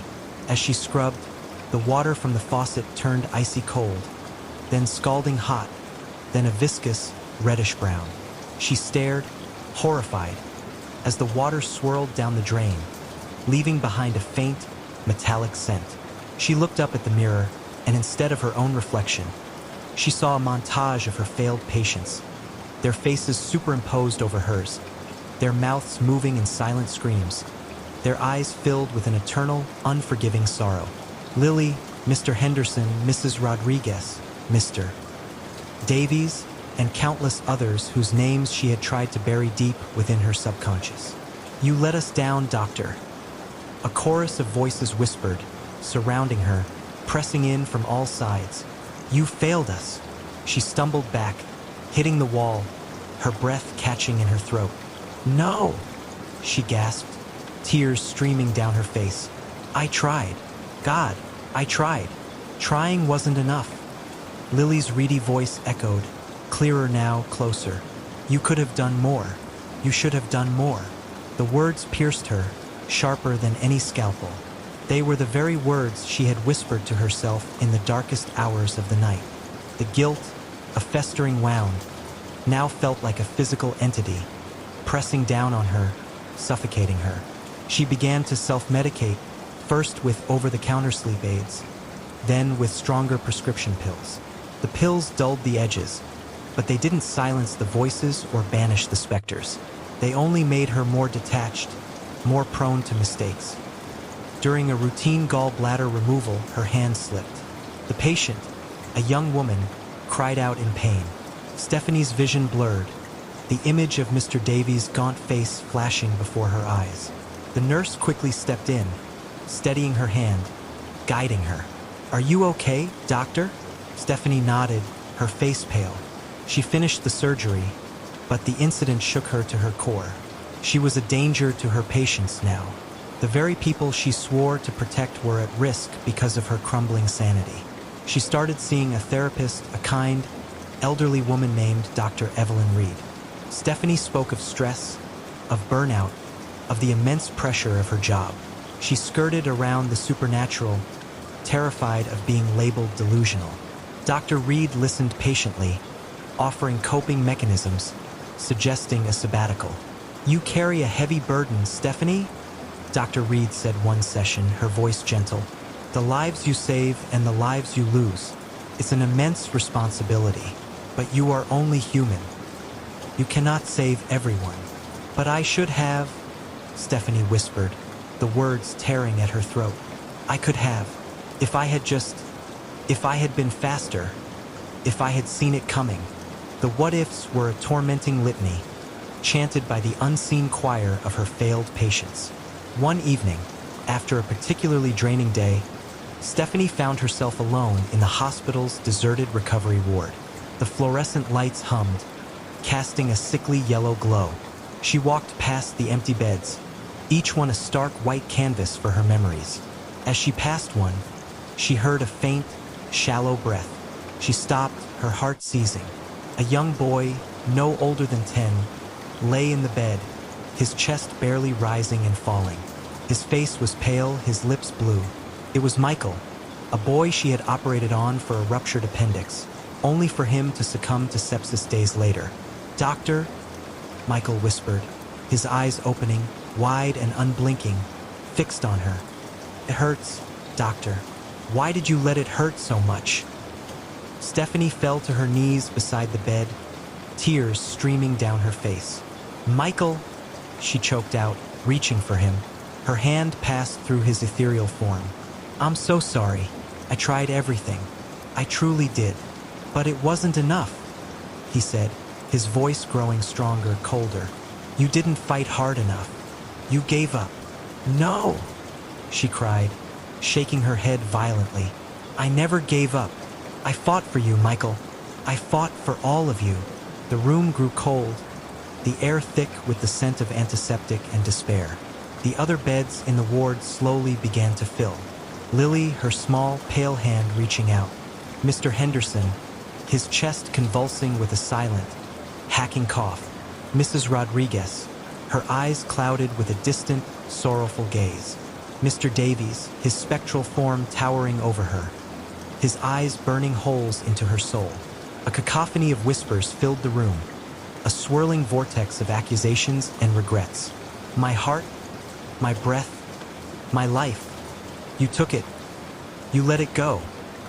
Stephanie covered her ears, screaming, Stop it. Please, stop it. I can't take it anymore. But they didn't stop. They pressed in, their spectral forms coalescing, their voices rising to a deafening roar. She felt their cold touches, their phantom breaths on her skin. The guilt, a tangible weight, crushed her. She ran. She ran blindly through the deserted hospital, the whispers chasing her, the ghostly figures flitting in her periphery. She burst out of the hospital doors, gasping for air, the cool night air a shock against her burning skin. She didn't stop running until she reached her apartment, collapsing onto her living room floor, sobbing uncontrollably. The next morning, Stephanie didn't go to work. She called in sick, something she rarely did. She spent the day huddled in her apartment, the curtains drawn, the lights off, trying to escape the pervasive sense of dread. But the haunting had followed her. The scent of lilies, formaldehyde, and lavender mingled in the air. The faint sounds of hammering, coughing, and flatlining monitors echoed from every corner. She knew with a chilling certainty that this wasn't just burnout. This wasn't just stress. She was being haunted, and the ghosts weren't just the dead. They were the manifestations of her own unbearable guilt. She considered leaving medicine, abandoning the career she had dedicated her life to. But the thought brought a fresh wave of despair. What else was there? This was all she knew, all she had ever wanted to be. A healer, a lifesaver. But she had become a life-taker, or so her tormentors insisted. Days turned into weeks. Stephanie became a recluse, venturing out only for groceries. Her once vibrant spirit dimmed, her eyes hollow. The ghosts were constant companions now, their presence a dull ache, sometimes flaring into sharp, terrifying manifestations. They didn't just accuse her. They reminded her of the joy they had lost, the futures that had been stolen. Lily's laughter, Mr. Henderson's booming stories, Mrs. Rodriguez's gentle humming, Michael's innocent questions. All gone, all because of her perceived failures. One evening, as she sat in the dark, staring at the flickering television screen, a thought, cold and clear, pierced through the fog of her despair. She couldn't escape them. Not in her apartment, not at the hospital, not even in her dreams. They were a part of her now, inextricably linked to her guilt. There was only one way to truly silence them. The thought was terrifying, but also strangely comforting. A way out, a way to finally rest. She walked into her bathroom, her steps heavy, deliberate.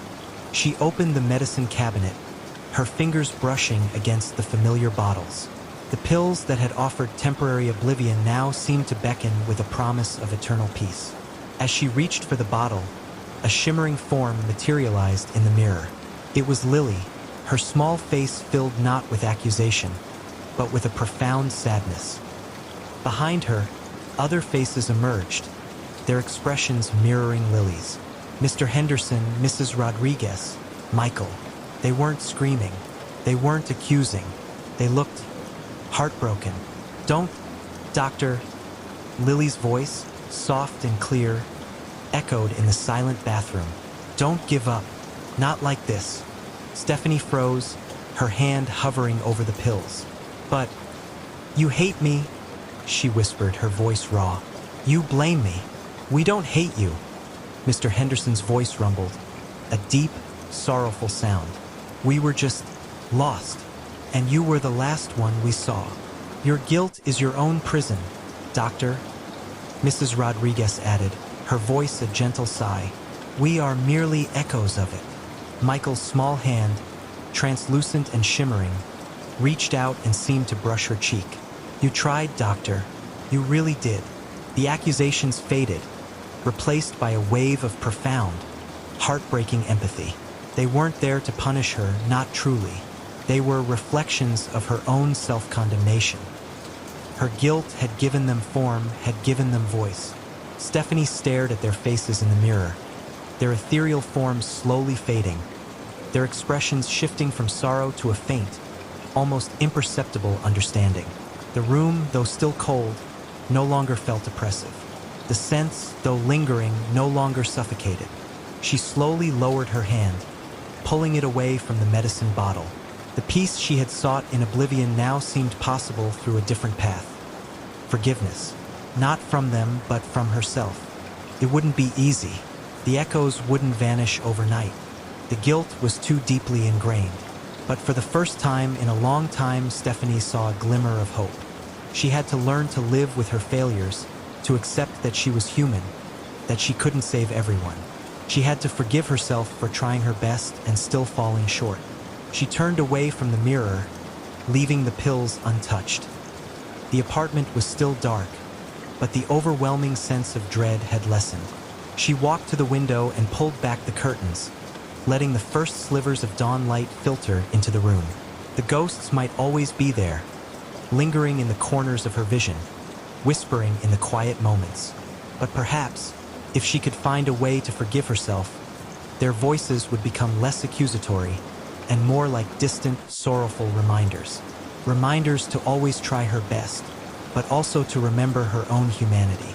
And perhaps, just perhaps, the echoes in the operating room would one day transform from cries of despair into quiet murmurs of peace. The year of our Lord 1487 was etched into Armand Dubois's memory, not by the grand cathedral he was commissioned to design for King Theron, but by the illicit whispers exchanged in shadowed corridors and the feverish touch of Queen Isolde's hand.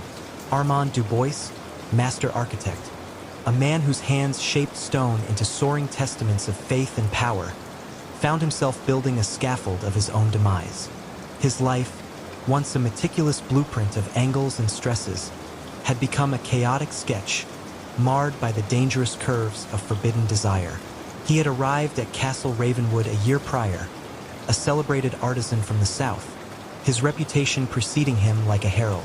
King Theron, a man of imposing stature and an even more imposing temper, had welcomed him with a gruff respect, eager for the new cathedral to outshine all others in the kingdom.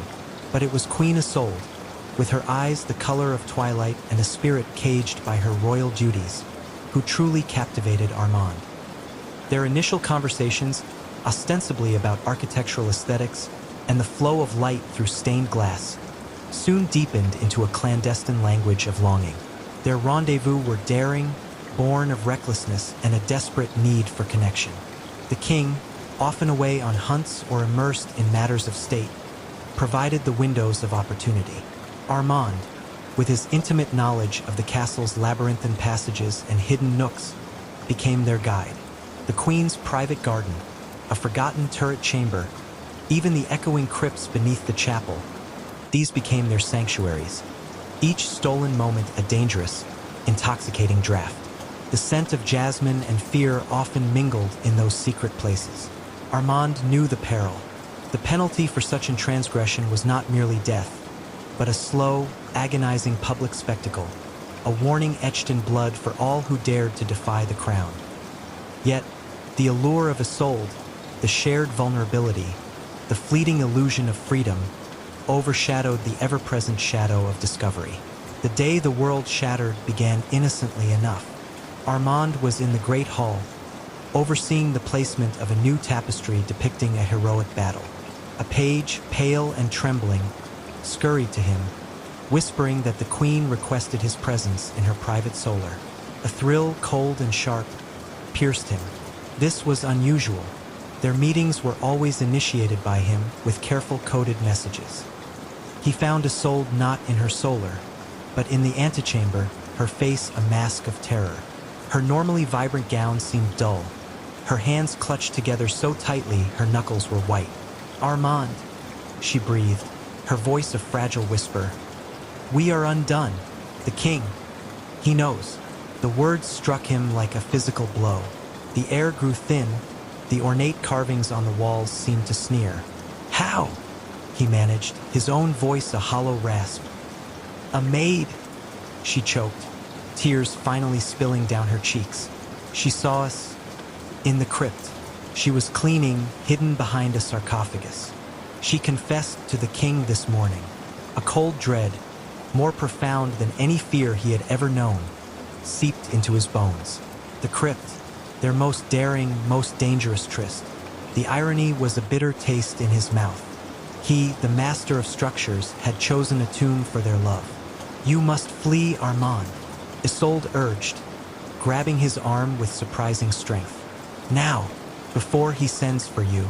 He is in a rage, a fury I have never witnessed. He speaks of dismemberment." The word hung in the air, a grotesque promise. Armand's mind raced, a frantic scramble for survival. The castle, his creation, was now his cage.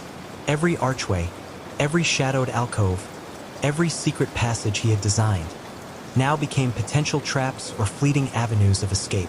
"Where is he?" Armand asked, his eyes darting towards the heavy oak door leading to the main hall. "In his chambers with his advisors. But he will send for you. He will send his guards." Isolde's voice was a desperate plea. "Go, through the servants' entrance to the old stables. There is a path through the woods to the abandoned mill. From there you might reach the river." He nodded, a single, decisive movement. There was no time for farewells, no time for regret. Only the primal instinct to survive. He squeezed her hand, a silent promise, a desperate goodbye. Then he turned and ran. His boots pounded on the polished stone floors, the sound echoing in the sudden, terrifying silence of the castle. He moved like a ghost, a shadow flitting through familiar halls that now felt alien and hostile. The scent of beeswax and old stone, once comforting, now seemed to mock him. He could almost feel the king's eyes, unseen but omnipresent, burning into his back. He reached the servants' entrance, a narrow, unassuming door tucked away behind the kitchens. The air outside was cold, biting, a stark contrast to the suffocating heat of his fear. He burst into the stable yard, startling a few horses that whinnied and shied. He didn't pause, his gaze fixed on the dense tree-line beyond the stables. He plunged into the woods, the undergrowth snagging at his clothes, branches whipping at his face. The path Isolde had spoken of was barely a deer trail, overgrown and treacherous. He stumbled, regained his footing, his lungs burning with exertion. Every rustle of leaves, every snap of a twig, sent a jolt of ice through him. He imagined the king's soldiers, their heavy armor clanking, their hounds baying, already on his trail. The king, Theron the Stern, was not known for his patience or his mercy. His wrath was a legend whispered in taverns, a force of nature that swept away all in its path. Armand knew that Theron would not rest until he had his vengeance. This wasn't merely about a cuckolded husband. It was about a king's honor, a queen's betrayal, and the brutal assertion of absolute power. He ran until his legs screamed, until his breath came in ragged gasps. The woods grew darker, the trees denser, their gnarled branches reaching out like skeletal fingers. The sun, once a distant promise, was now obscured by the thick canopy. He could hear the distant baying of hounds. They were real. The king had unleashed his hunters. Panic, cold and sharp, clawed at his throat. He pushed harder, ignoring the pain in his side, the burning in his lungs. The sound of the hounds grew louder, closer. He could almost feel their hot breath on his heels. He burst out of the woods, stumbling into a clearing. Before him lay the abandoned mill, its skeletal remains silhouetted against the darkening sky. The mill pond, black and still, reflected the last vestiges of twilight. He scrambled down the muddy bank, his eyes scanning for the river. The river was a dark ribbon in the distance. He had to reach it. If he could find a boat, any boat, he might have a chance. But the hounds were too close. He could hear the shouts of men now, the clanking of armor. He ducked into the mill, the decaying wood groaning under his weight. Dust motes danced in the faint light filtering through cracks in the walls. The air was thick with the smell of damp earth and decay. He scrambled up a rickety ladder to the upper floor, his heart hammering against his ribs. Through a broken window, he saw them. A dozen soldiers, their torches flickering like malevolent eyes, their hounds straining at their leashes, their muzzles pointed towards the mill. The king himself, a towering figure on a black stallion, sat at the head of the contingent, his face a mask of grim determination. Even from this distance, Armand could feel the intensity of his hatred. "He's in here," a soldier bellowed, his voice echoing through the clearing. Armand knew he was trapped. The mill was a dead end. He looked around frantically, his eyes searching for any possibility, any hidden escape. His gaze fell upon a loose floorboard near the far wall. He remembered the old stories of smugglers using the mill, of secret passages leading to the riverbank. It was a desperate hope, a fleeting prayer. He pried at the board with his bare hands, splinters digging into his flesh.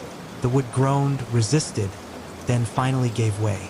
Below, a dark, narrow opening beckoned. He didn't hesitate, scrambling down into the damp earth, the smell of mildew and stagnant water filling his nostrils. The passage was tight, barely wide enough for him to crawl. He moved blindly, his hands scraping against rough-hewn stone and damp earth. He could hear the soldiers entering the mill above him, their heavy boots thudding on the floorboards, their shouts growing louder. "Search everywhere. He cannot have vanished."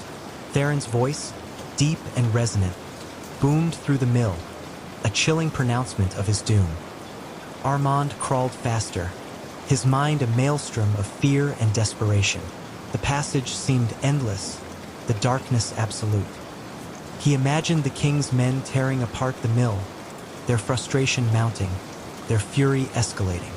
He could almost feel their hands reaching for him, dragging him back into the light to face the king's brutal justice.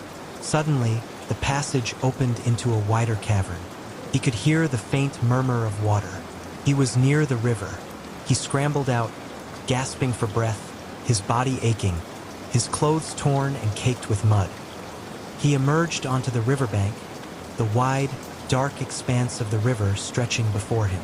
A small, dilapidated fishing boat was tied to a gnarled root, its oars lying haphazardly inside. A miracle. He didn't waste a second, untying the rope with trembling fingers, then scrambling into the boat. He seized the oars, his muscles screaming in protest, and pushed off from the bank. The current caught the boat, pulling it into the darker, faster waters. He rowed with a frantic energy, his eyes fixed on the distant bank, a shadowy line against the horizon. The sounds of the soldiers faded behind him, replaced by the gentle lapping of water against the hull and the rhythmic creak of the oars. He was free, for now, but the king's reach was long. Armand knew this was only a temporary reprieve. Theron would send riders downriver, dispatch patrols to every village, every inn. He would not rest until Armand was captured, until his honor was avenged. The night was a vast, oppressive blanket. The moon, a sliver of silver, offered little comfort. Armand rode on, his arms burning, his mind a jumble of fear and exhaustion. He thought of Isolde, her terrified face, her desperate plea. Had she been discovered helping him? Would she face the king's wrath as well?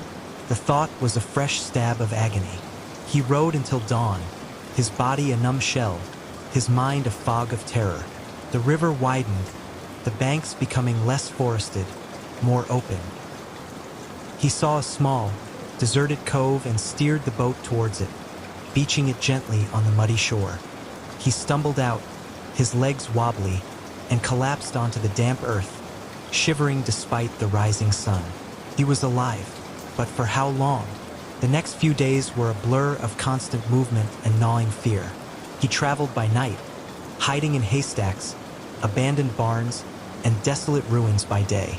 He stole food when he could, a loaf of bread from a baker's cooling rack, a few apples from an orchard. Every shadow seemed to hold a soldier, every distant sound the baying of hounds. His once meticulous mind, accustomed to the precise calculations of stress and load, was now consumed by a single, overriding calculation: survival. He was no longer Armand Dubois, master architect. He was a hunted animal, driven by instinct, his senses heightened to every perceived threat. One evening, seeking shelter in a crumbling shepherd's hut, he overheard a conversation in a nearby village. Two farmers, their voices low and grim, spoke of the king's relentless pursuit. "They say he has offered a king's ransom for the architect's head," one whispered, "and a swift death for anyone who aids him." The words were a fresh wave of terror. The king's fury was not abating. It was intensifying. Armand was a marked man, his face likely plastered on wanted posters in every town square.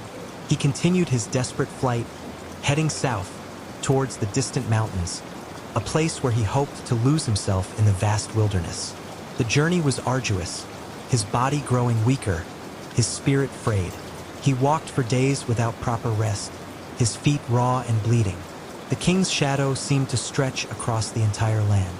He saw patrols on the roads, heard rumors of soldiers searching every hamlet.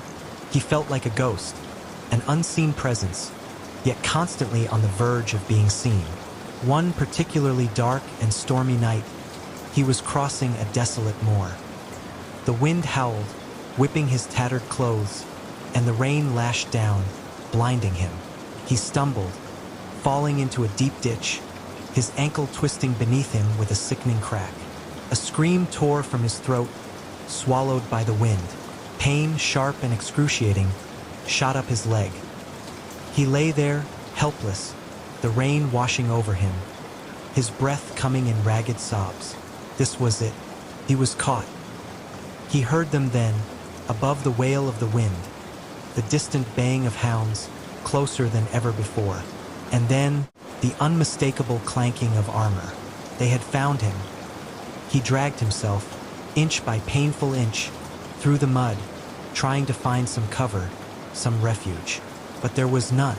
The moor was flat, exposed. He was a broken bird, caught in the open.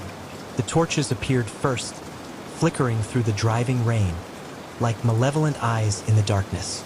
Then the silhouettes of men, their figures looming large and menacing. And finally, the king himself, dismounted, his face grim, his eyes burning with an unholy light. "Armand Dubois." Theron's voice cut through the storm, cold and hard as granite. "The architect who built his own gallows." Armand tried to scramble away, but his injured ankle screamed in protest. He fell back, his face pressed into the cold, wet earth. He looked up at the king, his face a mask of terror and despair. Theron approached, his heavy boots squelching in the mud. He carried a sword, its polished blade reflecting the flickering torchlight. It was not a ceremonial sword. It was a weapon of war, sharp and deadly.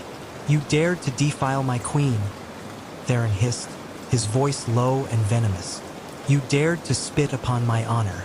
You, a common artisan, dared to steal what was mine." Armand tried to speak, to plead, but no words came. His throat was dry, constricted by fear. The king raised his sword, its tip glinting in the rain. Armand closed his eyes, bracing himself for the inevitable. He saw Isolde's face in his mind, her eyes, her smile, her desperate plea for him to flee. A single tear escaped his closed lid, mingling with the rain on his cheek. But the blow didn't come. Instead, he heard a different sound, a chilling, guttural growl. He opened his eyes.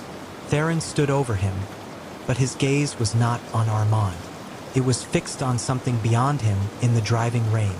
The king's face, usually so composed in its fury, was now contorted in something akin to fear. From the swirling mist and rain, a figure emerged. It was tall, impossibly thin, its form indistinct in the gloom. It moved with a strange, jerky gait, its limbs seeming to stretch and contract. It was not human. The soldiers, who had been closing in on Armand, now recoiled, their faces pale with terror. Even the hounds whimpered, cowering at their master's feet. The creature was cloaked, but not in fabric. Its covering seemed to be woven from shadows, shifting and swirling, revealing glimpses of something skeletal beneath. Its head was indistinct, a featureless void, but from it emanated a low, humming sound that vibrated in Armand's very bones. It was the king who broke the silence, his voice a strained whisper. What is that?" The creature took another step forward, its movements unnervingly silent despite its size. The air grew colder. The rain seemed to freeze on Armand's skin. He felt a profound sense of wrongness, a chilling presence that transcended any earthly fear. Then the creature spoke. Its voice was not a voice, but a chorus of whispers, a cacophony of ancient, forgotten tongues, all speaking at once, yet forming a single coherent message that resonated directly in Armand's mind, bypassing his ears. "He who seeks vengeance beyond measure invites shadows from the deep." The king, his face ashen, stumbled back. This is not of this world," he choked. The creature's form seemed to grow, its shadowy cloak expanding, engulfing the space around it. The torches flickered wildly, threatening to extinguish. The air crackled with an unseen energy. "Your wrath has opened a door that cannot be closed." Armand, despite his terror, felt a strange sense of detachment. This was beyond him, beyond human understanding. The king, the soldiers, the chase, it all seemed trivial in the face of this monstrous entity.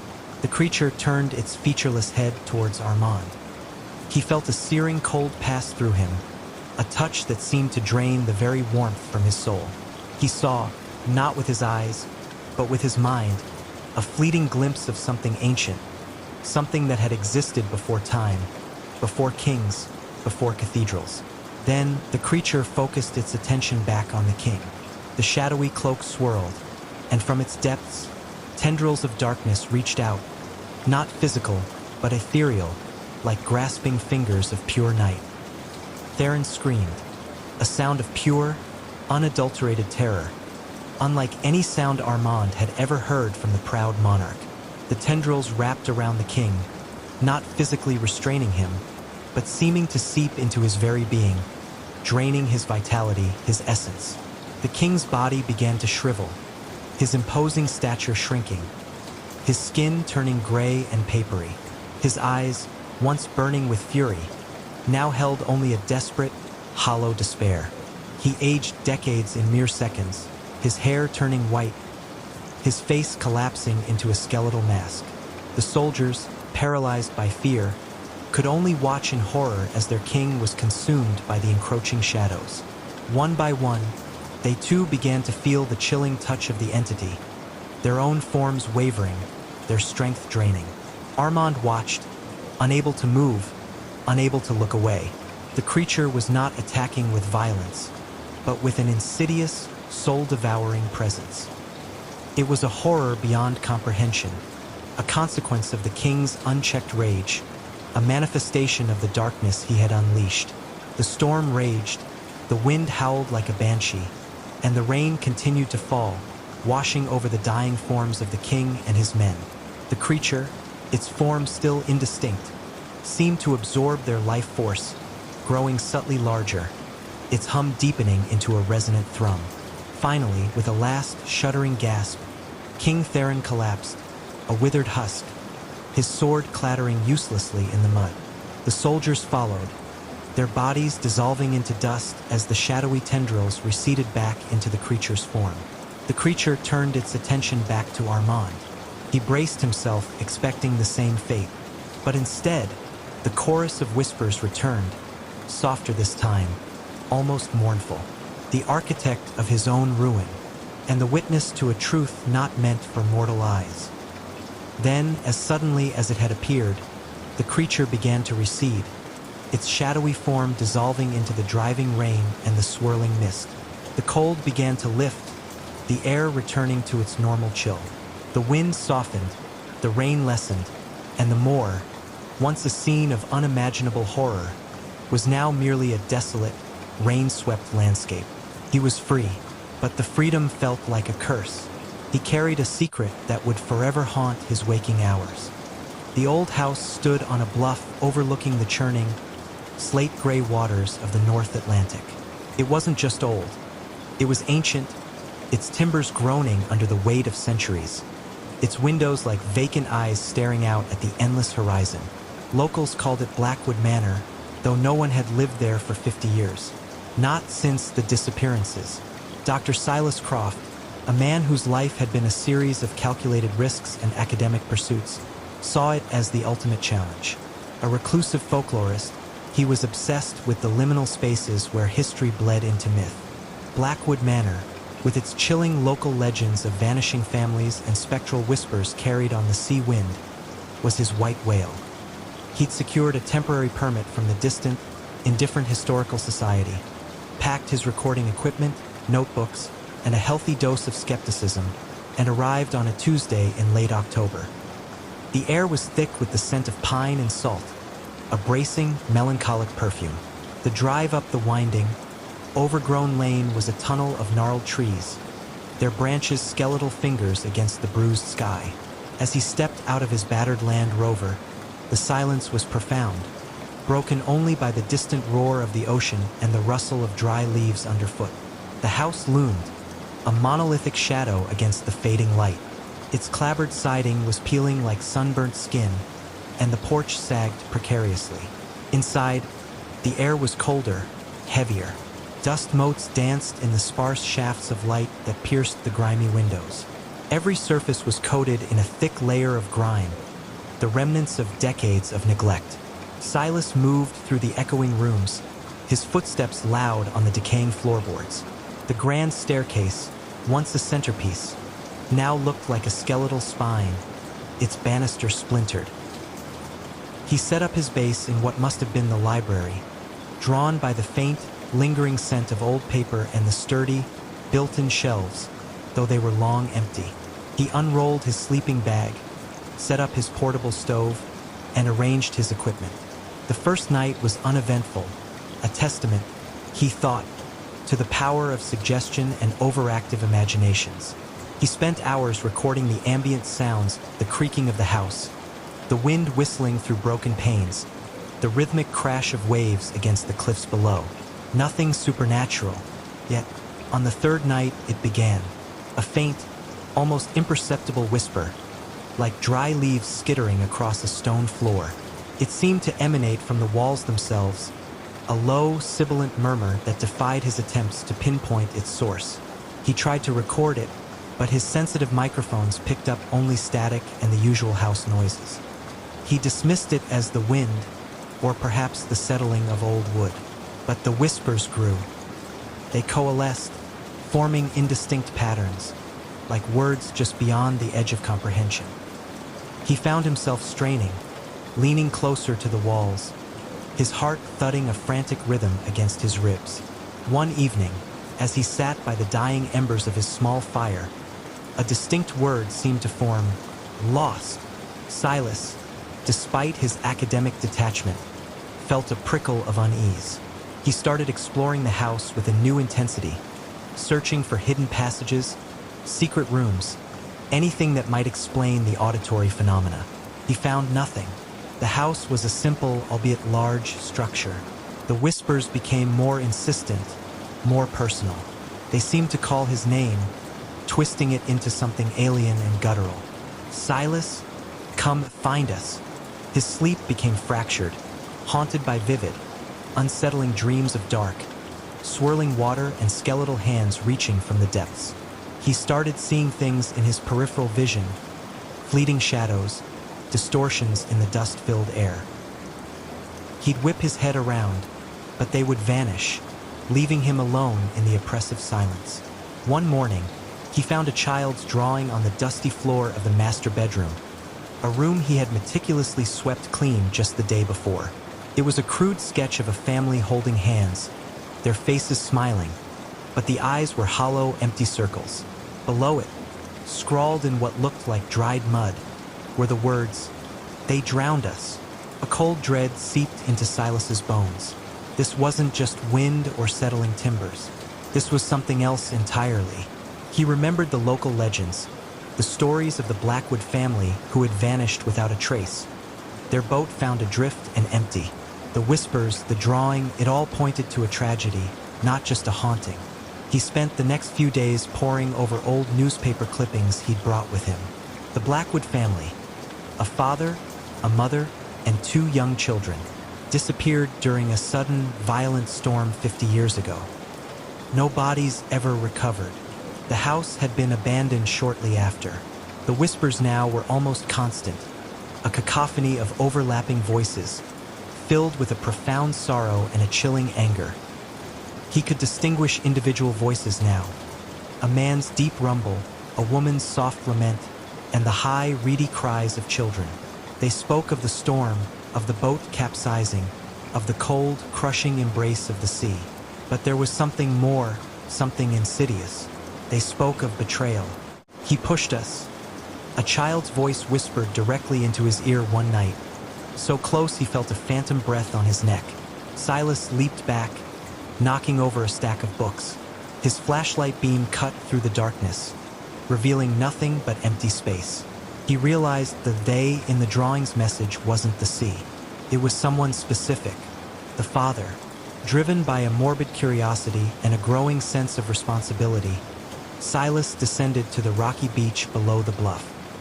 The tide was out, revealing a treacherous expanse of slick, seaweed-covered rocks. The air was heavy with the scent of decay. He walked along the waterline, his eyes scanning the debris, the driftwood, anything unusual. And then he saw it. Wedged between 2 massive boulders, half buried in the sand, was a small, rusted anchor. And next to it, partially submerged, a wooden chest, its iron bindings corroded, its lid askew. With immense effort, Silas managed to pry open the chest. Inside, nestled amongst layers of sand and sea-soaked fabric, were 2 small, tarnished silver lockets, a child's wooden toy boat, and a single waterlogged journal. He scrambled back up the bluff, his heart pounding with a mixture of fear and exhilaration. Back in the library, under the dim light of his lantern, he carefully opened the journal. The ink was faded, but legible. It was the mother's diary. The entries began innocently enough, chronicling daily life, the joys of motherhood, the beauty of the isolated coast. But slowly, a darker narrative emerged. Her husband, Thomas, had become increasingly volatile, consumed by a desperate, irrational fear of losing their land, their inheritance. He was convinced distant relatives were plotting against him, that the sea itself was trying to claim what was theirs. He started talking about a final solution, a way to keep their legacy intact, even if it meant the last entry was chillingly brief, scrawled hastily, the ink smudged as if by tears or sea spray. "He's taking us out. The storm. He says it's the only way. For the legacy. For them. God help us. He's mad. He's going to..." The sentence ended abruptly, a desperate, unfinished plea. Silas looked up from the journal, the implication hitting him like a physical blow. Thomas Blackwood hadn't been a victim of the storm. He had orchestrated their demise, a twisted act of preservation, a murder-suicide disguised as an accident. The whispers, the cries, the drawing, they weren't just the echoes of a tragedy. They were the tormented voices of a family betrayed, trapped between the crushing depths of the sea and the suffocating walls of the house. The whispers in the room intensified, no longer indistinct. They were clear now, a chorus of anguish and fury. "He did it. He pushed us. He drowned us for his land." Silas felt a cold presence behind him. The air grew heavy, the temperature plummeting. He slowly turned, his breath catching in his throat. Standing in the doorway, silhouetted against the faint light from the hallway, was a tall, gaunt figure. Its eyes were hollow, its face a mask of skeletal despair. It was Thomas Blackwood, his spectral form dripping with phantom seawater. "You know," the apparition rasped, its voice like grinding stones. "You know the truth." Silas, for the first time in his life, felt true primal terror. This wasn't a phenomenon to be studied, but a suffering to be witnessed. The house wasn't just haunted. It was a prison for souls, a monument to a monstrous act. The spectral figure took a step forward, then another. Silas stumbled backward, clutching the journal to his chest. The whispers grew louder, a frantic, desperate chorus. "Help us! Release us! He holds us here."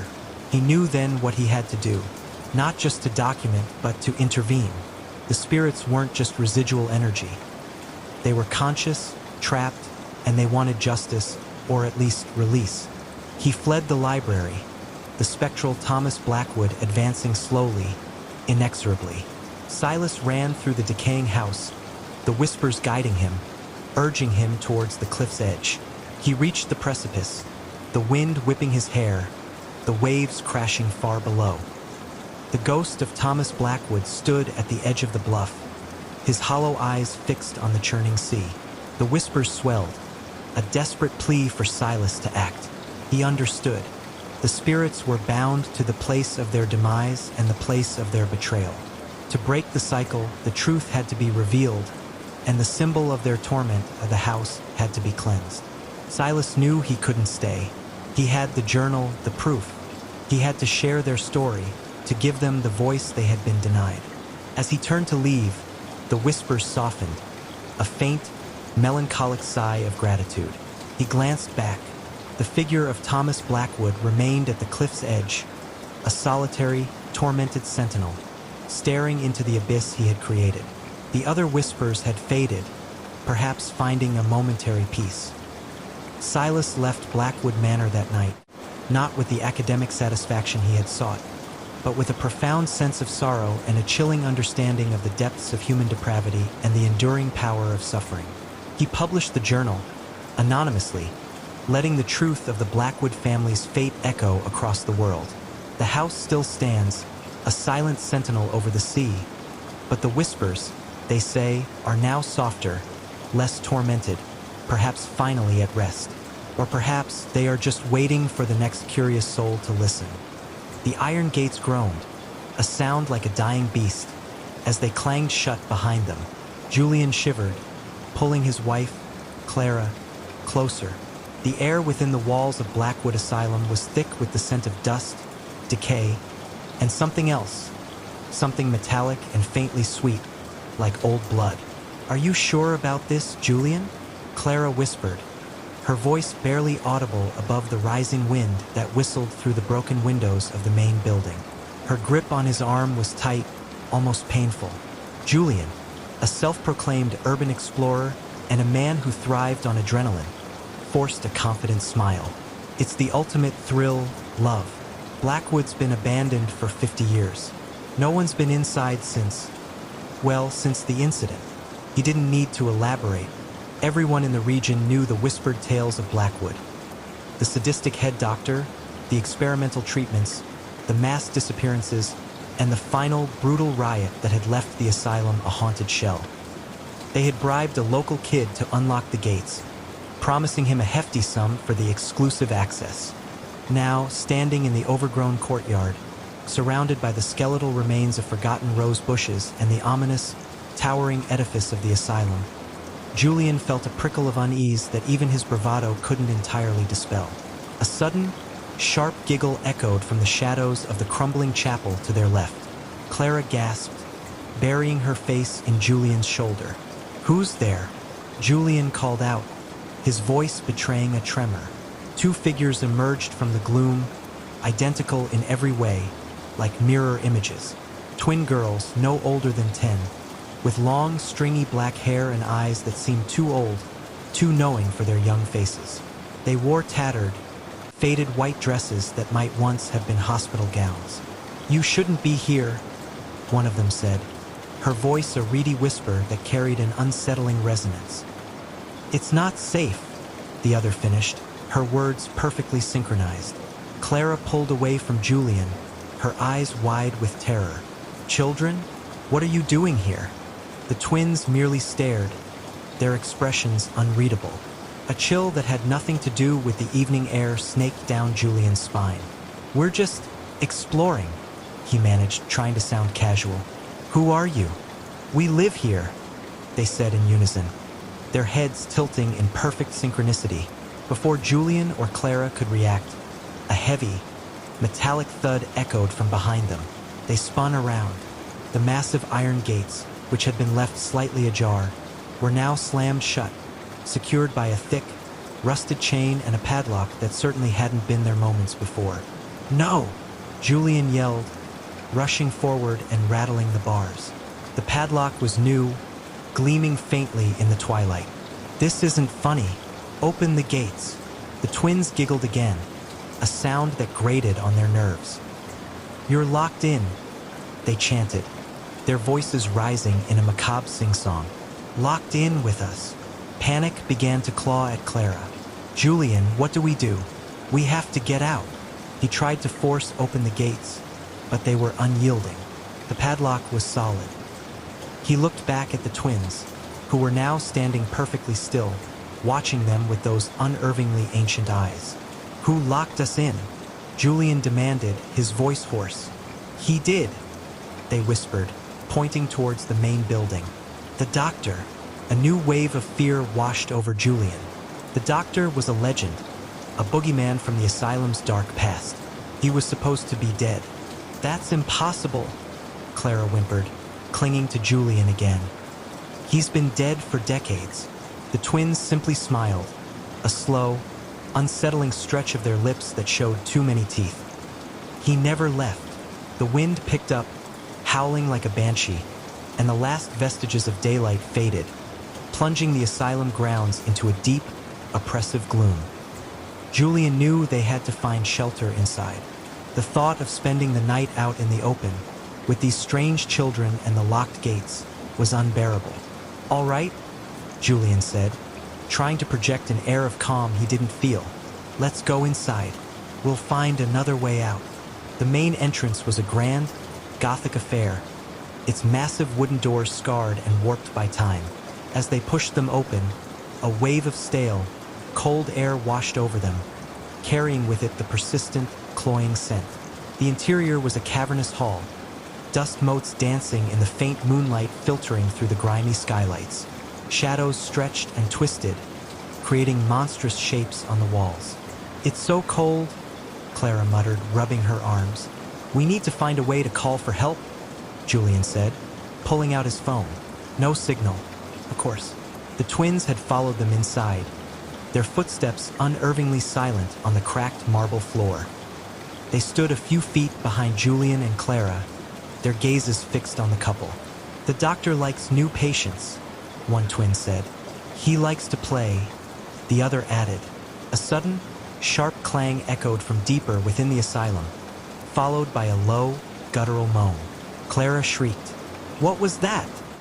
she cried, her voice trembling. Julian grabbed her hand. "I don't know, but we need to stick together. Let's try to find a way to the roof.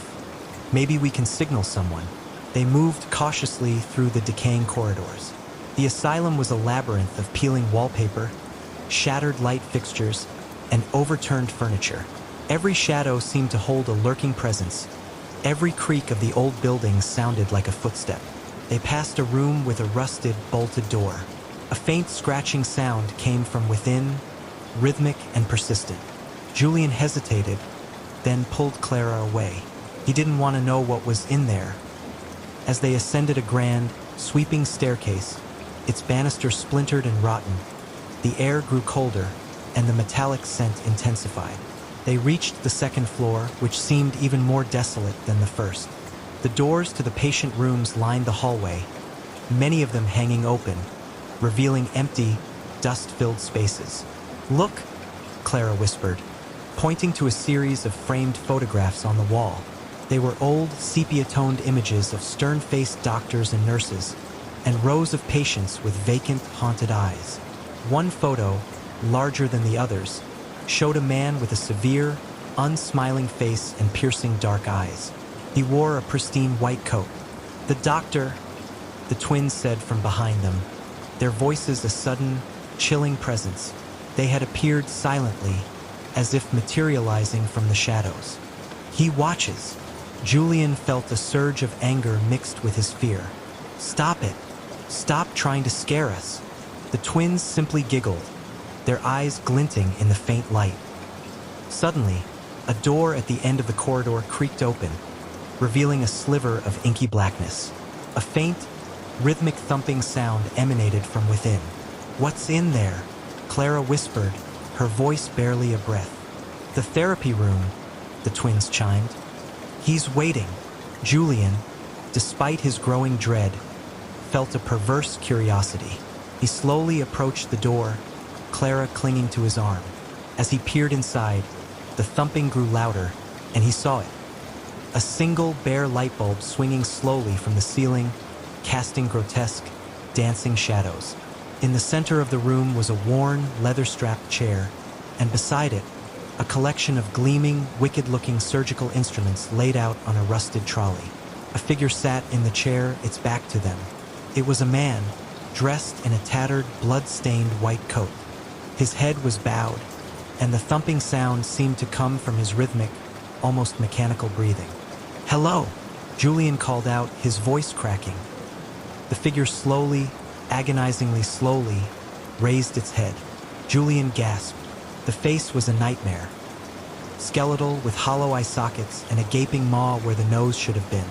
But it was the eyes that truly froze him, two pinpricks of malevolent red light that seemed to bore into his very soul. "Welcome," a voice rasped, dry and brittle like dead leaves. It was the doctor. "My new patients." Clara screamed, a raw, primal sound of pure terror. She tried to bolt, but Julian held her fast, his own legs feeling like lead. The doctor slowly rose from the chair, his movements stiff and unnatural. He picked up a long, gleaming scalpel from the trolley. "We have to go," Julian yelled, pulling Clara back. They stumbled backwards, tripping over their own feet, the doctor advancing with an unnerving slowness. The twins, meanwhile, had positioned themselves at the entrance to the room, blocking their escape. Their smiles were wider now, almost predatory. "You can't leave," they sang. "Not until he's finished." Julian, fueled by a desperate surge of adrenaline, pushed Clara behind him. "Run, Clara! Go!" Clara, sobbing, tried to push past the twins, but they moved with surprising agility, blocking her path. The doctor was closer now, the scalpel glinting menacingly. Julian knew he had to create a distraction. He grabbed a heavy, rusted metal stand that had once held medical charts and hurled it at the doctor. It struck the figure in the chest with a clang, sending it stumbling back. "Now, Clara!" Julian roared. Clara, seeing an opening, darted past the momentarily stunned twins and fled down the corridor, her terrified sobs echoing in the silence. Julian, seeing her escape, turned to follow, but the doctor had recovered. With a speed that belied his withered appearance, he lunged, the scalpel flashing. Julian felt a searing pain in his arm as the blade grazed him. He cried out, stumbling, and the doctor was on him, a skeletal hand closing around his throat. The red eyes burned into his, and he felt a cold, suffocating dread. "You're mine," the doctor rasped, his voice a dry whisper of doom. Just as Julian felt consciousness slipping away, a loud crash echoed from below. The doctor paused, his grip loosening slightly, his head tilting as if listening. "The gates!" the twins shrieked, their voices filled with a sudden, uncharacteristic panic. "Someone's coming!" The doctor snarled, a sound of pure fury. He released Julian, who fell to the floor, gasping for breath, clutching his bleeding arm. The doctor turned and, with surprising speed, vanished back into the therapy room, the door slamming shut behind him. The twins, their faces now etched with fear, looked at Julian. "He doesn't like visitors," one said. "He'll be angry," the other finished. Footsteps pounded on the stairs, heavy and urgent. A moment later, a beam of light cut through the gloom, and a man's voice boomed, "Hello? Is anyone here?" It was the local sheriff, his flashlight sweeping the corridor. He spotted Julian on the floor, bleeding, and Clara huddled in a corner, sobbing hysterically. "My God!" the sheriff exclaimed, rushing forward. "What happened here?" Julian, still disoriented, pointed weakly towards the therapy room. "The doctor, he's in there." The sheriff, a burly man named Miller, looked at the closed door, then back at Julian, a skeptical frown on his face. "The doctor? Son, that's just a local legend. No one's been in this place for 50 years. He then noticed the twins, standing silently in the shadows. "And who are these two?" Julian tried to explain, but his words came out in a jumble. Clara, though still shaken, managed to articulate their ordeal. Sheriff Miller listened, his expression shifting from skepticism to concern, as he saw the genuine terror in their eyes and Julian's bleeding arm. He cautiously approached the therapy room door. "Is anyone in there?" he called out. No response. He tried the handle. It was unlocked. He pushed it open, his flashlight beam sweeping the room. It was empty. The chair, the trolley, the instruments, all gone. The light bulb still swung, but the rhythmic thumping had ceased. Julian stared, disbelieving. But he was just here. The scalpel, everything. Sheriff Miller shook his head. "Son, this place is old and creepy. You probably just got spooked. And that cut on your arm looks like you scraped it on something." He examined the door frame. "Looks like some fresh splinters here. Maybe you ran into it in the dark." He looked at the twins. "Girls, where are your parents? You shouldn't be here. This place is dangerous." The twins looked at each other, then back at the sheriff, their faces now innocent, almost angelic. "We don't have parents," one said softly. "We just live here." The other added, their voices sweet and childlike. Sheriff Miller sighed, clearly exasperated but also sympathetic to the seemingly lost children. "All right, let's get you two out of here, and you can tell me where you live. And you too," he said, turning to Julian and Clara. "You're coming with me to the station. We need to get that arm looked at, and you can give me a full statement." As they walked out of the asylum, the first rays of dawn were breaking, painting the sky in hues of orange and pink. The iron gates were wide open, the new padlock nowhere to be seen. Julian looked back at the main building, its windows like vacant eyes staring out at the world. He could have sworn he saw a faint, red glow from one of the upper windows. The twins walked ahead with Sheriff Miller, holding his hands, their small figures almost swallowed by the vastness of the courtyard. Just before they reached the gate, they turned and looked back at Julian and Clara. Their faces were no longer innocent. Their smiles were wide, showing too many teeth, and their eyes held that ancient, knowing malevolence. "He'll be waiting," they whispered, their voices carried on the morning breeze. A chilling promise that echoed in Julian's mind long after they had left Blackwood Asylum behind. Clara never fully recovered from the ordeal. The nightmares were constant, filled with the doctor's skeletal face and the twins' unsettling smiles. She refused to speak of the asylum, recoiling at any mention of it. Julian, too, was changed. His thirst for urban exploration vanished, replaced by a deep-seated fear of abandoned places and the shadows they held. Sheriff Miller's report dismissed their claims as hallucinations brought on by fear and the eerie atmosphere of the old asylum. He found no evidence of anyone else being in the building, and the twins, who had given him a fabricated story about being lost, were eventually placed in foster care in a neighboring town. He never connected them to the asylum, believing them to be just two curious, mischievous children who had wandered into the wrong place at the wrong time. But Julian knew. He knew the truth of the red eyes, the scalpel, and the chilling whispers. He knew that Blackwood Asylum was not merely abandoned. It was alive, and something ancient and malevolent still resided within its walls, patiently waiting for its next patience. And sometimes, in the dead of night, he would hear a faint, reedy giggle, perfectly synchronized, just outside his window. In the heart of a verdant valley, nestled beside the winding river Viridian, lay the village of Opiid. It was the 11th century, a time when the rhythm of life was dictated by the seasons, the bounty of the earth, and the whims of the heavens. Most men in Opiid tilled the soil, hunted the forests, or crafted simple wares. But among them was Oak, a man whose mind moved not with the plow, but with the gears of logic, the flow of water, and the strength of stone. Oak was an anomaly. While others saw a fallen tree as firewood, he saw the potential for a sturdy beam. Where a stream was merely water, he envisioned its power harnessed to grind grain. His hands, though calloused from labor, were also deft at sketching intricate designs on parchment, designs that often bewildered his fellow villagers. He was an engineer, though the term itself was centuries from being coined in their tongue. They simply called him Oak, the builder of wonders, or sometimes, less charitably, Oak, the dreamer of impossible things. His dwelling, a sturdy, well-built cottage at the edge of the village, was less a home and more a workshop.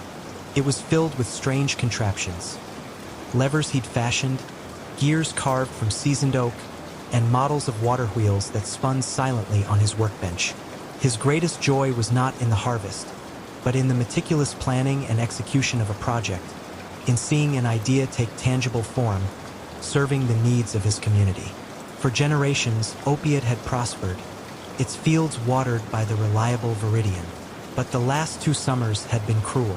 The rains had dwindled, and the Viridian, once a robust artery, had become a sluggish vein, its waters barely reaching the furthest fields.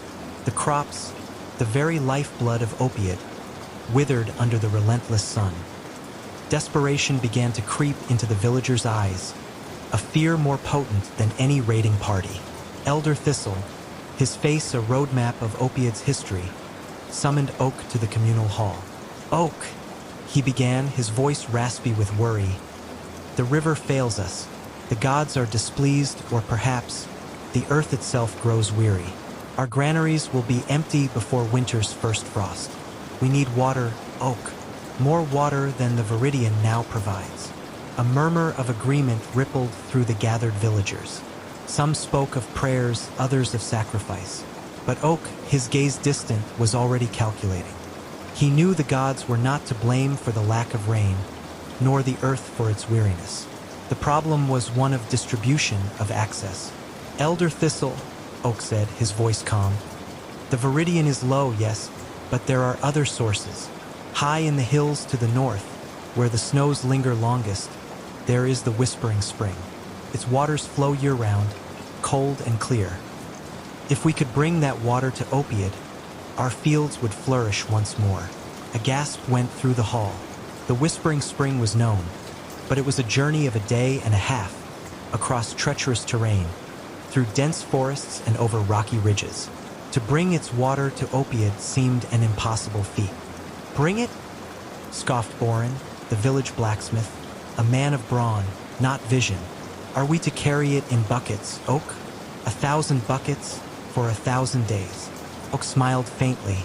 "Not in buckets, Boren. In a channel, an aqueduct."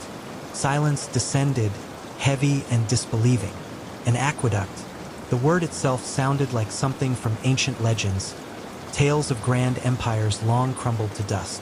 No one in Opiid or any neighboring village had ever seen such a thing.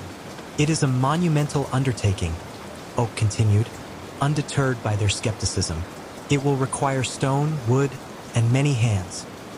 We will need to survey the land, to find the gentlest slope, to build bridges over ravines and tunnels through hills. But it is possible. I have studied the flow of water, the strength of arches. I believe we can do it." Elder Thistle, despite his initial shock, saw a flicker of hope in Oak's eyes. He had known Oak since he was a boy, always tinkering, always observing. "How long, Oak?" he asked, his voice barely a whisper. "A full season, perhaps 2, if the gods grant us good weather and strong backs," Oak replied. "But the alternative is starvation." The choice, though daunting, was clear. The villagers, facing ruin, reluctantly agreed. Oak, with a renewed sense of purpose, began his work. His first task was to survey the land. With only a rudimentary level fashioned from a bowl of water and a plumb bob, and a long, straight staff, he set out. Days turned into weeks as he traversed the rugged terrain between Opiid and the Whispering Spring. He mapped the contours of the land in his mind, noting every rise and fall, every potential obstacle. He calculated gradients, envisioning the subtle, constant decline that would allow the water to flow by gravity alone. It was a painstaking process, relying on keen observation and an intuitive understanding of physics. He returned to Opiid, his clothes torn, his face weathered, but his eyes alight with a plan. He gathered the villagers again, this time with a large, flat stone on which he had scratched a rough map. He pointed to the spring, then to Opiid, tracing a winding path. "Here," he explained, indicating a deep ravine, "we will build a bridge of stone with arches strong enough to bear the channel. And here," he pointed to a low hill, "we will dig a tunnel, just deep enough to maintain the flow." Borin, the blacksmith, still skeptical but intrigued, asked, "And the stone for this bridge? The wood for the scaffolding? Where will it come from?" "The forest will provide the wood," Oak answered, "and the quarry to the west, though distant, has ample stone. We will need carts, strong oxen, and many hands to haul it." The scale of the project was immense, almost unimaginable, but Oak's quiet confidence, his meticulous planning, began to sway even the most doubtful. He wasn't just dreaming, he was outlining a path, step by arduous step. The first phase was quarrying. Oak taught the villagers how to split stone using wedges and the power of freezing water. He designed simple yet effective sledges for hauling the massive blocks. Men who had only ever known the feel of a plow handle now learned the rhythm of the hammer and chisel. The forest echoed with the thud of axes as trees were felled for scaffolding and supports. Oak was everywhere, overseeing, instructing, encouraging. He showed them how to lay foundations, how to mix mortar from local clay and sand, how to shape stones for a perfect fit. He taught them the principle of the arch, demonstrating how individual stones, seemingly weak on their own, could, when combined in a curve, bear immense weight. The construction of the ravine bridge was the most challenging. It required precision Oak had only ever practiced in his models.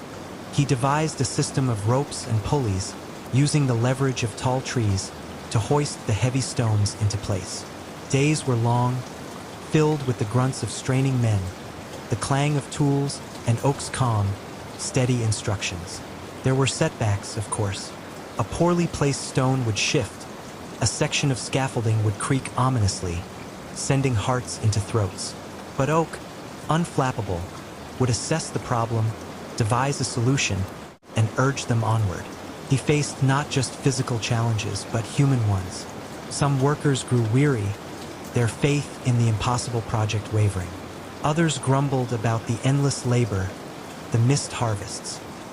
Oak addressed their concerns with patience, reminding them of the alternative, of the parched earth and empty stomachs.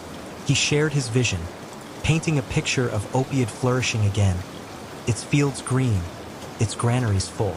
One evening, as the sun dipped below the horizon, painting the sky in hues of orange and purple, a section of the newly built bridge, a small arch, collapsed. A collective groan went through the weary workers.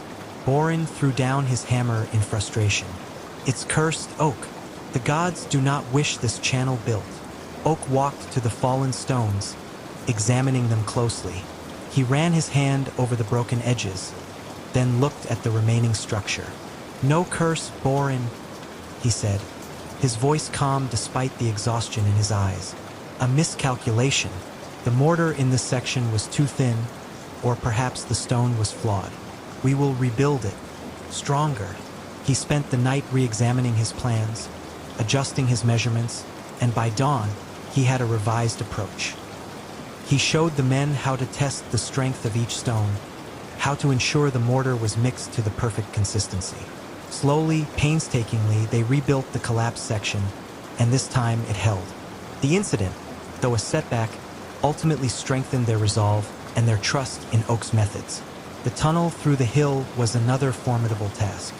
Oak designed a system of bracing with timber to prevent collapses as they dug. He taught them how to use fire and water to crack stubborn rock, and how to remove the loosened debris. The work was claustrophobic and dangerous, but the thought of the water, flowing freely, pushed them forward. As the second season of construction began, the drought worsened. The Viridian was now little more than a trickle, a muddy ditch where fish lay gasping. The villagers watched the progress of the aqueduct with a desperate hope. Every stone laid, every foot of channel dug, was a promise of survival. Finally, after nearly 2 full years of relentless labor, the aqueduct was complete. It snaked across the landscape, a testament to human ingenuity and perseverance. A thin, gray line connecting the distant whispering spring to the parched fields of Opiate. The day of the water's arrival was etched into the memory of every villager. Oak stood at the head of the channel, high up near the spring, with elder thistle and a few of the most dedicated workers. The channel had been cleaned, its path cleared of any debris. With a deep breath, Oak gave the signal. Slowly, carefully, they removed the final barrier, a temporary dam of earth and stone that had held back the spring's flow. A hush fell over the small group. Then, a faint gurgle growing louder as the clear, cold water of the whispering spring began its journey.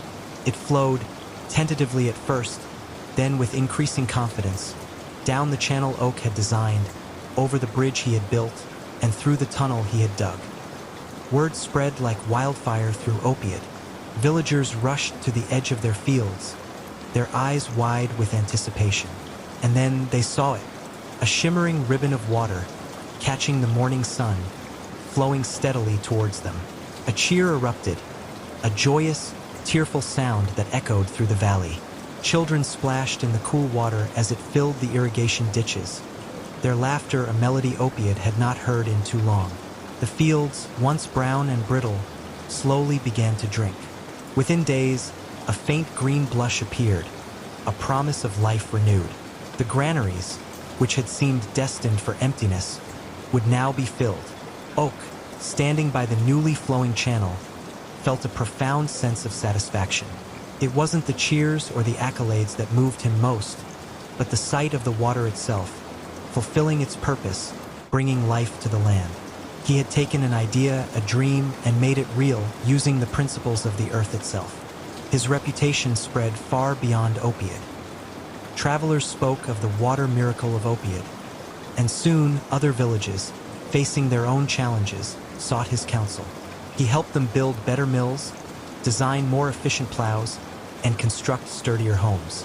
He was no longer just Oak, the builder of wonders, but Oak, the engineer, a man who understood the hidden language of the world and could translate it into solutions for the common good. Opiate prospered, its fields bountiful, its people thriving. The aqueduct, a marvel of 11th century engineering, stood as a silent monument to Oak's vision and the collective effort of a desperate village. And Oak, in his quiet workshop, continued to dream of impossible things, knowing that with enough thought, enough effort, and a deep understanding of the world's mechanics, even the most impossible dreams could be made real. He had not just built a channel for water, he had built a channel for hope, for progress, for the future of Opiate. The old Blackwood foundry, a hulking skeletal structure of rusted steel and crumbling brick, wasn't just abandoned. It felt like a monument to forgotten toil, a tomb of shattered dreams. Its cavernous interior echoed with the ghosts of industry, and a perpetual gloom clung to its very girders, even under the harsh glare of the midday sun. For Foreman Frank and his crew Gruff, seasoned men like Big Mike, the gentle giant, cynical Dave, always with a cigarette dangling, and young, eager Chris, fresh out of trade school, it was just another demolition job. A lucrative contract to tear down the past and make way for a gleaming new tech park. But from the moment their heavy machinery rumbled onto the site, a subtle wrongness permeated the air. The usual grit and grime of a demolition site were present, certainly coating everything in a fine layer of concrete dust. Yet, beneath it all, there was a pervasive, unnatural cold. It wasn't the chill of the autumn morning, but a damp, clinging cold that seeped into their bones, no matter how thick their work jackets. It was a pervasive sense of profound emptiness, a vacuum that seemed to suck the very air from their lungs. The air hung thick with the scent of stale metal, decaying concrete, and something else. Something subtly metallic, like old pennies or dried blood, mingled with a cloying sweetness, like lilies left too long on a grave in a forgotten corner. Their first few days were a blur of deafening jackhammers and grinding excavators, punctuated by the sharp crack of collapsing walls. The foundry was vast and empty, its high ceilings and long, dark tunnels amplifying every sound, every movement, every strained groan of the old structure. The only real complaint was the persistent, almost imperceptible hum that seemed to emanate from the very ground, a low thrum that vibrated through the concrete floor, making it hard to truly rest even during their lunch breaks. The unsettling sounds. Then came the sounds. It started subtly, a faint, rhythmic tapping coming from somewhere within the thick concrete walls of the old furnace room, directly behind the massive, rusted boiler. It was soft, hesitant at first, like a child's fingers drumming on distant metal, then growing firmer, more insistent. Top, top, top. It would begin each morning around dawn, just as the first light filtered through the broken windows, and continue for hours, a maddening, persistent rhythm that drilled into Frank's skull. Even when he tried to focus on the blueprints, he'd pound on the wall, yelling, "Knock it off, boys!" His voice, hoarse from years of shouting over machinery, would vanish into the oppressive silence, leaving only the relentless tapping as an answer. Sometimes the tapping would pause, only to resume moments later, accompanied by a faint, almost inaudible whimper, like a child crying from a great distance, choked and desperate. Frank would press his ear against the cold, damp concrete, straining to hear, but the moment he focused, the whimper would invariably fade, leaving him in the oppressive, damp silence, his heart a frantic drum against his ribs. Sleep became a luxury, stolen in fitful, restless bursts, punctuated by the phantom rhythm. The cold intensified. It wasn't just the chill of the autumn air. It was a pervasive, bone-deep cold that seemed to emanate from the very foundations, from the very air.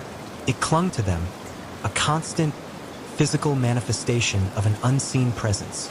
And with the cold came a new, unsettling visual. Fleeting shadows in the periphery of their vision, darting just beyond the reach of their sight, like dark figures slipping between the skeletal girders, or indistinct forms moving in the swirling dust. When they turned, they were gone, leaving only the vast, empty expanse of the foundry. The crew, a small, tight-knit unit forged by years of hard labor, began to show the strain. Young Chris, usually eager, started talking to himself, his whispers growing increasingly frantic about things in the walls. Dave, usually cynical, developed a nervous tick in his eye, constantly scanning the shadows. Big Mike, the gentle giant, complained of persistent headaches and a metallic taste in his mouth. Frank tried to attribute it to the dust, the noise, the sheer grind of the work, but a growing unease gnawed at him. The feeling of futility, of endless, meaningless labor, seemed to deepen with each passing day. One particularly dust-choked afternoon, a strong wind whipped through the broken windows, sending clouds of debris lashing against the remaining structures, mirroring the tempest within Frank's soul. The tapping intensified, frantic now, as if whatever was making the noise was desperately trying to get out, or perhaps desperately trying to get in. Frank huddled in his makeshift office, the sound of physical presence in the room, pressing down on him. Then, distinctly, over the howling wind and the furious tapping, came a soft, almost amused giggle. It was thin, reedy, undeniably human, yet utterly devoid of warmth or joy. It was the sound of something old laughing, something that had seen too much, something that found amusement in human suffering. It seemed to come from the very air around him, a chilling, insidious mirth that wrapped around him like a shroud. His blood ran cold. His heart hammered against his ribs like a trapped bird. This wasn't the wind. This wasn't a hallucination. This was something else. He scrambled from his chair, clutching his hard hat, his eyes wide and unblinking in the pre-dawn gloom. He spent the rest of the night huddled in the foreman's trailer, the faint glow of the emergency lights a pathetic shield against the encroaching darkness. Every shadow seemed to writhe, every creak of the old metal a stealthy footstep, every gust of wind a whispered name, a desperate search for answers. The next day, driven by a desperate need for answers, Frank decided to consult Old Man Tiber, the oldest resident of Blackwood, who ran the local hardware store. Tiber was a man whose eyes held the weary wisdom of generations, and a reputation for knowing the town's history. He found Tiber stacking rusty nails, his gnarled hands moving with practiced ease. "Mr. Tiber," Frank began, trying to sound calm, "I've been experiencing some unusual phenomena at the old foundry. Sounds, cold spots, even voices." He recounted the events, trying to keep his voice steady, professional. Old Man Tiber paused, his hands stilling over the nails. His eyes, pale and sharp, fixed on Frank's face, a gaze that seemed to pierce through his exhaustion and fear, seeing something beyond. A long, drawn-out sigh escaped his lips, smelling faintly of sawdust and ancient rust. "Unusual phenomena? Foreman?" he rasped, his voice like grinding gears. "That foundry, it has always been prone to anomalies, especially at night." He looked back at his nails, but his body language was stiff, guarded, almost defensive. "You hear voices?" The way he pronounced the word sent a chill down Frank's spine, his tone shifting, laced with a strange, knowing sorrow that spoke volumes more than his words. "Just a whisper, maybe a giggle," Frank stammered, feeling foolish as the words left his mouth, yet unable to stop himself. A flicker of something, recognition, pity, fear, crossed Old Man Tiber's weathered face, gone as quickly as it appeared. He picked up a small, strangely smooth, dark piece of slag from his counter, turning it over in his fingers. "Don't pay it mind, son," he finally said, his voice dismissive, but his eyes held a strange, distant glint, as if looking at something far beyond the present moment, a vista of unseen horrors. "Some places, they just hold on to things. Best leave them be. Some things, they just keep on working, even when the factory's dead." The conversation was clearly over. His denial, though subtle, was too quick, too absolute. It confirmed Frank's fears, rather than alleviated them. It was a warning disguised as dismissal, a plea to let sleeping horrors lie. The foundry comes alive. That night, the activity escalated beyond anything Frank had experienced. The tapping became bolder, more complex, tracing intricate patterns that sounded eerily like letters being carved into the metal walls of the furnace room.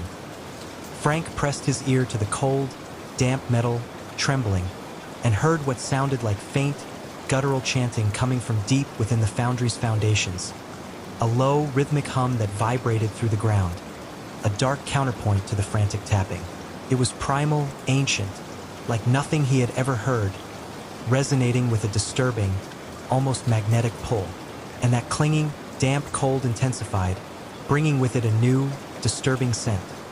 The faint, unmistakable smell of decay, like damp earth and something long dead, overlaid with the cloying sweetness of those phantom lilies, now sickly sweet and putrid. The portable generator, usually a steady, unwavering hum, began to sputter and die, plunging the foundry into near-total darkness. The emergency lights, weak and flickering, cast grotesque, shifting shadows across the vast space. The tapping was deafening now, a furious drumming that seemed to come from directly beneath the main furnace. He could hear the distinct sound of something heavy dragging itself across the concrete floor, accompanied by a low, guttural groan.